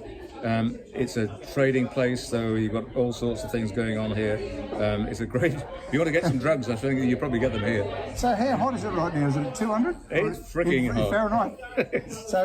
So we've actually needed quite a few of these to keep us going during the day, and we've gone shout for shout. We've done pretty well. Yeah, so far you had to nudge you to get the last one in. Tom and Julia, look, we're having a really great time. Seriously, it is an absolute privilege and honour to be at the Olympics and seeing the world's best sailors out there. The racing, we're about halfway through. No great surprise, I don't think, except the one thing I will say is that if you look at the results so far, 12 out of 4 classes, ignoring who's raced today, but out of 4 classes, 1, 2, 3, that's 12 positions. There's only one country that is filling more than one position, that's Israel. Apart from that, it's spread completely, so it's not one-sided. No, and which is good for the sport to actually have things balanced. If it's dominated by one nation, that's a problem. Yeah, unless it's Australia, in which case then it'd be great for you. That's probably a pretty good note to go on. Yeah. We just want to say good day to Tom and Julie and all the FOSI, and it's great to be here with my mate Andrew in Marseille. Cheers, mate. Cheers. Cheers. See you on Tom the show. and Julia. Okay. Bye. Yeah. Oh, lovely. Okay, an A with Andrew Pindar. And I don't know how you'd feel, John. I think you'd be happier if the GBR dominated all of the Olympic yachting results. But there's at least 2 points there. The first one is when we came and had a beer in Weymouth, I showed him how to use his DJI mics, and he's obviously given up using them. But I did show him how to use them. But I actually think there's so many more countries which are competitive across the different classes, and it's, as Andrew says, it's only a good thing that it's harder and harder to win medals. So I would speculate actually nearly every country sets themselves unrealistic medal targets because it's just much harder to win medals and be consistent than it used to be. Because a lot of the classes are now probably arguably more accessible. Certainly the foilers and the ilkers, it's very accessible that you can just jump on planes or charter equipment. But I had this conversation before, but my heart is actually completely with whichever country I'm coaching normally. So, yeah. Okay, well, I've got 2 more videos from Alistair. One with you, John, when you were I guess you were in Weymouth, right? Yeah, well, I was rudely interrupted trying to film my piece to camera.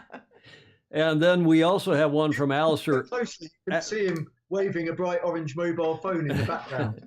We've got another one from Alistair about the racing. We'll get to that in due course. We'll get to it on Tuesday because we're at 15:08 now here for show number 728. So I think we'll start to wrap this one up. I still got the last, but the last leg. And I just want to thank Alistair for all of those. Those were really cool. Alistair's awesome Aussie anecdotes, plural. Yes, I think I'd like to be Alistair in my next life, too. I think we all agree. Thank you, sir. Thank you very much. And we'll get into that on Tuesday. Those 2 interviews, arguably the best 2 interviews that I've seen of his on tape, at least of the current crop. He's really, really good. Yes. Stingray saying, I hope Long Beach is great in 28, despite all the off windmills, dead whales, sharks, and people being electrocuted on sinking EV boats. What? I haven't heard about any of that. Cheers, boys, Gordon Smith is saying. Cheers, Don Lunabos is saying. I owe Andrew a Guinness, Ryman is saying. Great AAAs. Julia needs to raise her boom mic. Thank you. Chris actually is saying. Thank you, Chris. We'll get Julia's mic up a bit. I can push her level up here too, but she's having switched her back to the headset, you're doing pretty darn well, Julia. Do you know what happened? Speaking of, this is for John. I thought since we're having John on, we ought to have a day in history. Plus, it is the last day of Cows Week. The famously cool yachting event that goes on annually, and one of the oldest such events in the world, going on out on the Isle of Wight at Cowes. Do you know, John, what happened on the 2nd of August, 2017? In Cows. Not necessarily in Cow. Here's your first clue.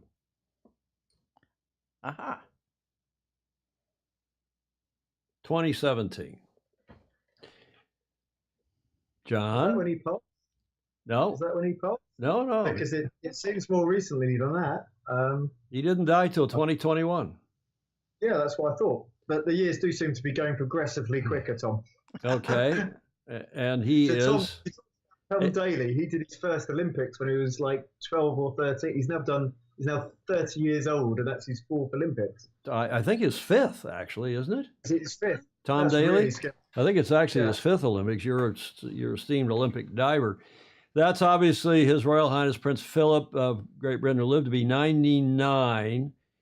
And he was a fabulous sailor. We celebrated his sailing life and life when he passed away. And this is him sailing in the 50s at Cowsweek. Born, I don't know what it was. I've forgotten. I did know what it was, actually. Born in Greece, Phil the Greek, some people, I never called him that to his face, but one wouldn't. Born in Greece to the Greek and Danish royal families, Philip joined the Royal Navy in 1939 and served in the Second War. The same year, he began correspondence with the then Princess Elizabeth. Prior to his engagement, he dropped his Greek and Danish titles and became a naturalized British citizen. There he is. He sailed dragons, but I don't think that was a dragon. That was something else. He sailed fireflies. He sailed various things, but there he is on Yeoman 19. Remember the name of the family that had all the yeomans? Oh, come on. The Asher family. Robin Asher, his dad, and Robin Asher, who was my, not quite my age, a couple years older than myself, but he also sailed with the Asher clan on, Flying 15, Chris Fury. Thank you, sir. I think that was a Flying 15 in the earlier. We have the Flying 15 Worlds in Weymouth next year, and it's going to be a really good event. I think I've got that right. Well done. Salute the Prince. Right. So keen on sports, Philip helped develop carriage driving, which is a thing, and launched the renowned Duke of Edinburgh's awards. He has a popular reputation, this is from earlier script, obviously, for his sharp wit and for occasionally making jokes and gaffes considered inappropriate, if humorous. He was a cool guy. I didn't know him well, but I had dinner with him a few times with other luminaries in our sport, and was a gentleman and a lot of fun.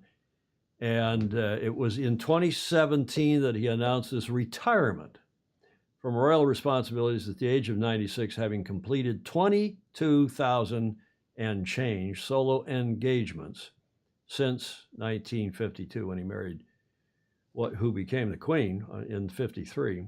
Philip's was the oldest ever male member of the royal family. That's incredible. Of the UK royal family. He was great at carriage driving, crashed once or twice though, but I just thought in honor of Cowsweek, as well as his enduring life and what he did for our sport and many other sports, we should celebrate that today on the day he retired in 2017. Great Britain's Prince Philip, aged 96, makes his final solo public appearance in 2017, this day in history, the 2nd of August, 2017. Okay.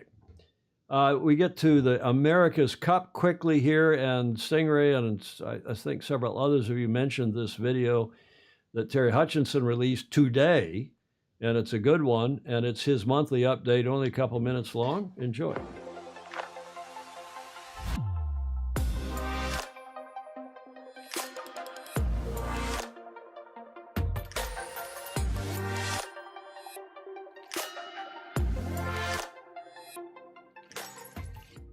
Approximately 22 days to the start of racing, coming to you live from Barcelona, Spain.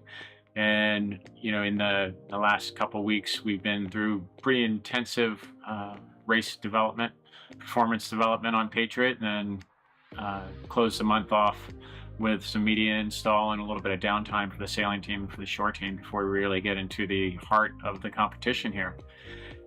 When you contemplate what's coming towards us, and you see the level of the competition, what you can see is a fleet of very even boats. It's still, I still think there's a lot for all the teams to develop as we get into the racing period. In the next 2 weeks, we'll have informal racing with the regatta director.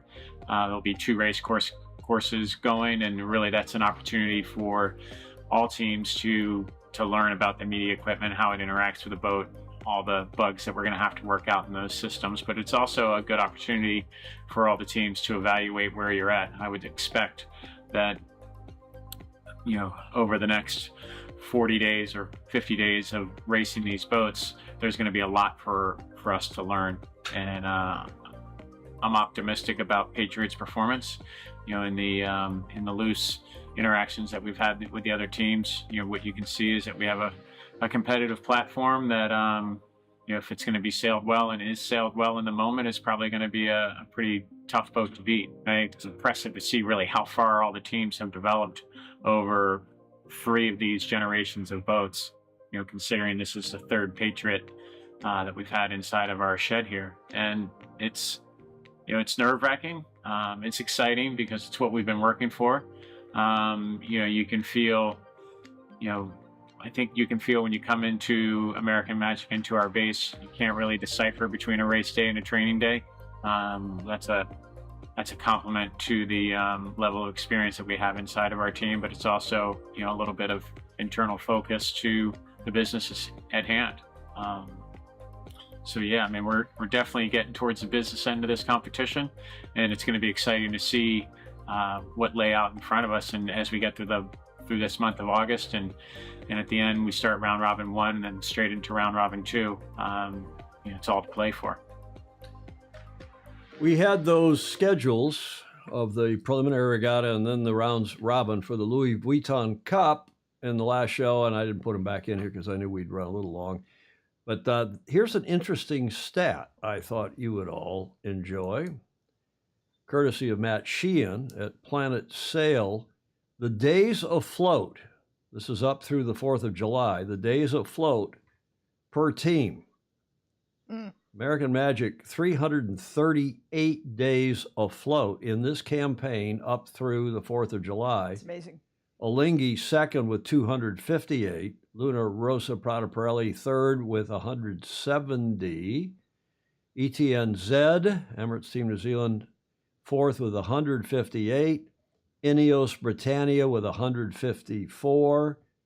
And Orient Express, 19. And I don't know what you think of that, but I know you are, well, what do you think of that?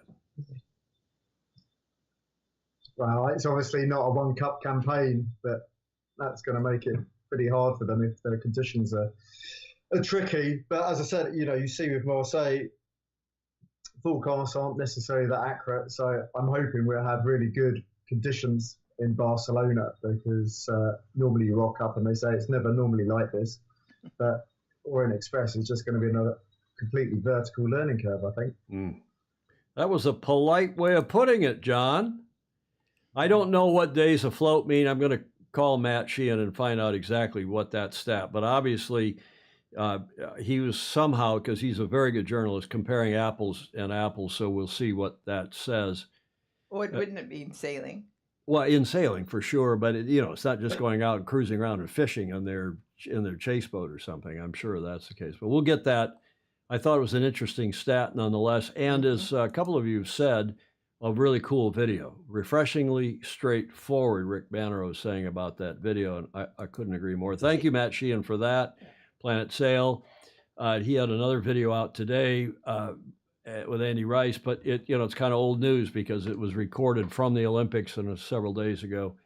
And we will, on here, we try to cover the latest and greatest, just about, except when we're covering ancient royals. I think Stingray called it a minute ago. Speaking of ancient royals, there's a lot about that in this book. Magnus Wheatley's fabulous. There is no second. Julie is preparing her book report. I saw her working on it last night. In bed. I went up there and checked on her, and she was in bed. She had that book out. She was watching the Olympics, right, Julia? Right. Preparing your book report on Magnus Wheatley's famously good book. A lot of you have read it. I've read it, and we're looking forward to that. If you haven't read it, go buy it because it is cool.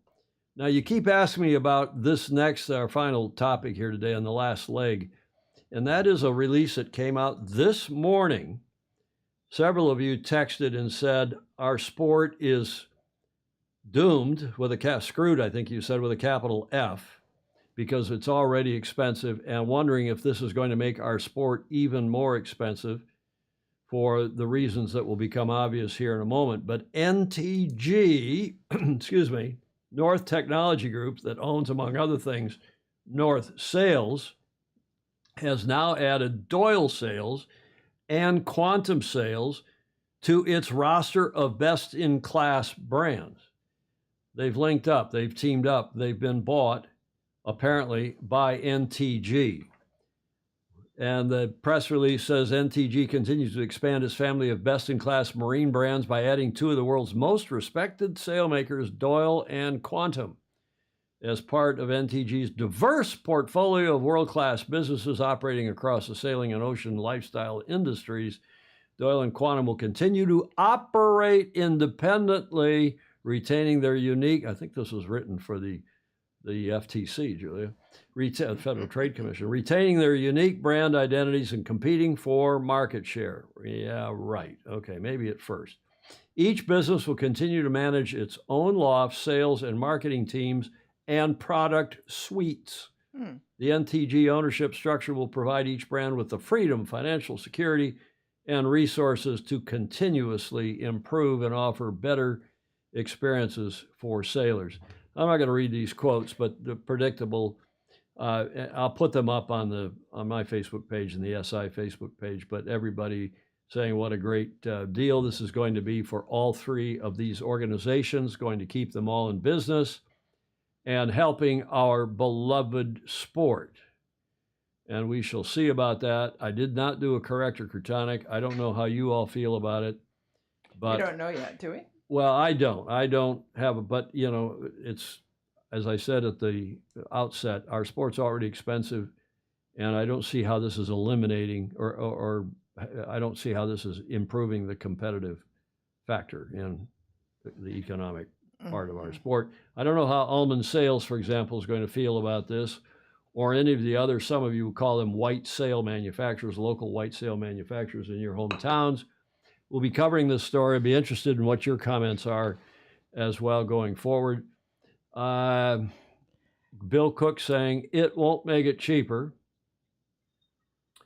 I have, while we've been sitting here today, opens up some people. Bannero thinks it opens up pathways for smaller brands to grow. Fog Machine is saying consolidation is inevitable in a dying industry. Okay. I don't think he means dying. I think he means shrinking industry. John Sangmeister says carbon fiber delivered the technological promise at the expense of declining participation. J. Frederick Bland is saying, having worked for GE, General Electric, there are a couple, which was the huge conglomerate, still is. There are a couple of ways of pulling sailmakers together, but regardless, the CEO of NTG will become richer. Yeah, it's got to be true.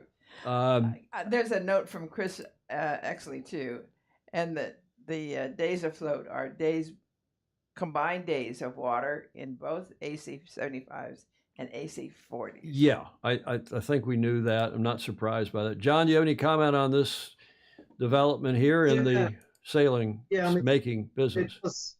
It does worry me a bit. I mean, the first thing about the days on the water, I'd say it's always more than just getting the bottom of the boat wet. It's about productive days on the water, which is good point. A little hard to measure. And I also say thanks very much to Magnus, because his book saved me, because I had a very delayed flight going to Ghana, and it took over 2 hours to get the hire car. So while somebody was off getting very angry, standing in a queue, I read his whole book in one sitting, so I would have been bored to tears otherwise. So that was very much appreciated.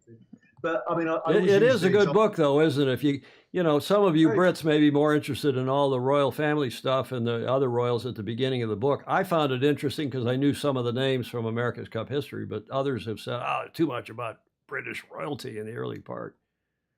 No, it was great.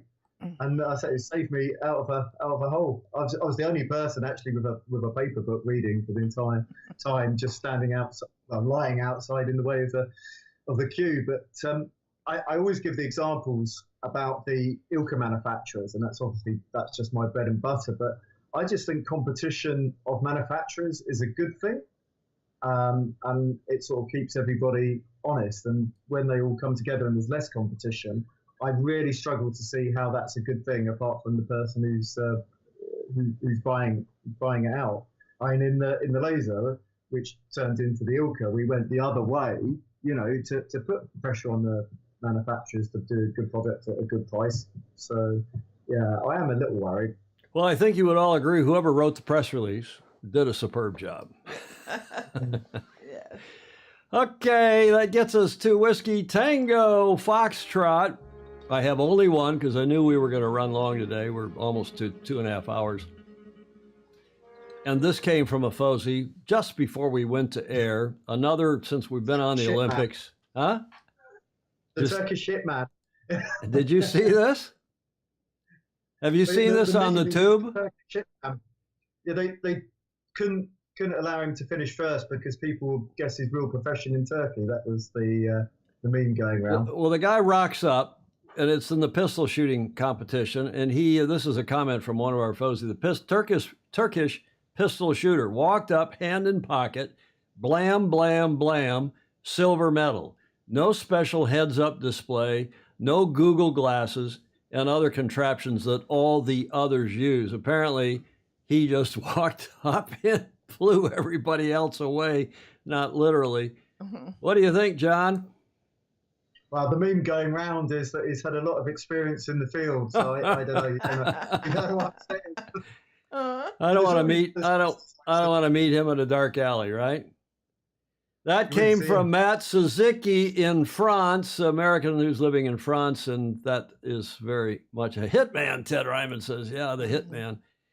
So, Olympics from start to finish. Open sights, J. Frederick Blandis, he knows something about shooting guns too, having been ex-military here in our country. And that gets us to Stingray's favorite slide of the show, and that is that the CEO has got to go. He is going to go. I'm sure as soon as this Olympics is over, he's going to get canceled. Code flag in. One can only hope it happens sooner than later. Which gets us to the finish line, and thank you, John and Julia and everybody else who stuck with us through this long show. Julia, you're a witness, or shall we have John do this? John can do this. Okay. Shall we have John? Sure.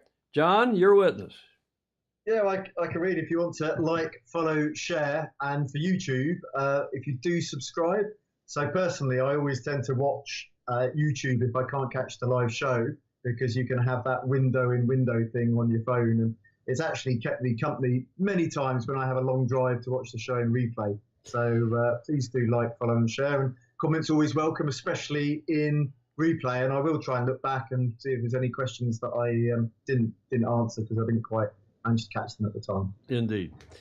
And Sailing Illustrated, we thank you as well. We appreciate very much your support to help keep our studio, our operation going here. We don't make a lot of money doing this. We barely, in fact, we don't even cover our expenses, frankly. But thanks to Julia, thanks to a lot of you who do chip in a few bucks a month. We're still on the air after 8 years, and we will continue to be so, God and the internet willing. By the way, John, you will be happy to know, I told Julia, there was a lot of noise out on the street today, and I talked to one of the workmen. They're cutting through the cement with one of those huge saws that are water cooled, to cut. They are upgrading our internet connection, Comcast, the cable provider here, which provides our internet, to 2 gigabits download, 2 gigabit. We're on a 1 gigabit, maybe 1.4 right now. And the upload speed is going to go from 40 up to 200 megabits per second, which means we're going to be able to stream, John, in 4K, as if that really... I just hope they don't try and do the upgrade on a Tuesday or Friday. Yeah, the cutover on a Tuesday or Friday might be difficult. Ryman is saying, what a great show. Thanks, John and Alistair and Tom and Julie. Yep, thank you to all of you. Gordon Smith, have a great weekend wherever you are. We'll get back to this on Tuesday. And John, I don't know what you're doing Tuesday. It might be great to have you back on Tuesday, if that's possible. After the Olympics? No, next Tuesday during the Olympics, because it's going all next week, too. Oh, yeah. Are you around? Well, we can talk about it offline. You may not be willing to do that, but FOSI Strong, this show, Rebecca Cranero. Yeah. And if you can come back, John, that would be great. Okay, I'll have a think and chat. He's thinking about it. One of the best shows. Chris Exley is saying, thanks, everyone. And indeed, we appreciate, what is that? Oh, J. Frederick Bland, Ozzy, Ozzy, Ozzy, oi, oi, oi. They were shouting that down at the Governor's Cup. We've rolled right from Governor's Cup into the Olympics, and as you all know, we're going to roll right into the America's Cup very soon. Thank you to all who let us have audio, video, and images for today's show, including, as always, Rick Bannero and others on here. Have a great weekend wherever in the world you are, even especially in hot Marseille. Yes. And we'll see you on Tuesday, same time, same channel. In the meantime, do sail fast, sail safe, and have fun. Ciao for now. Thanks, John. Thank you very much. Thanks, John. Very well.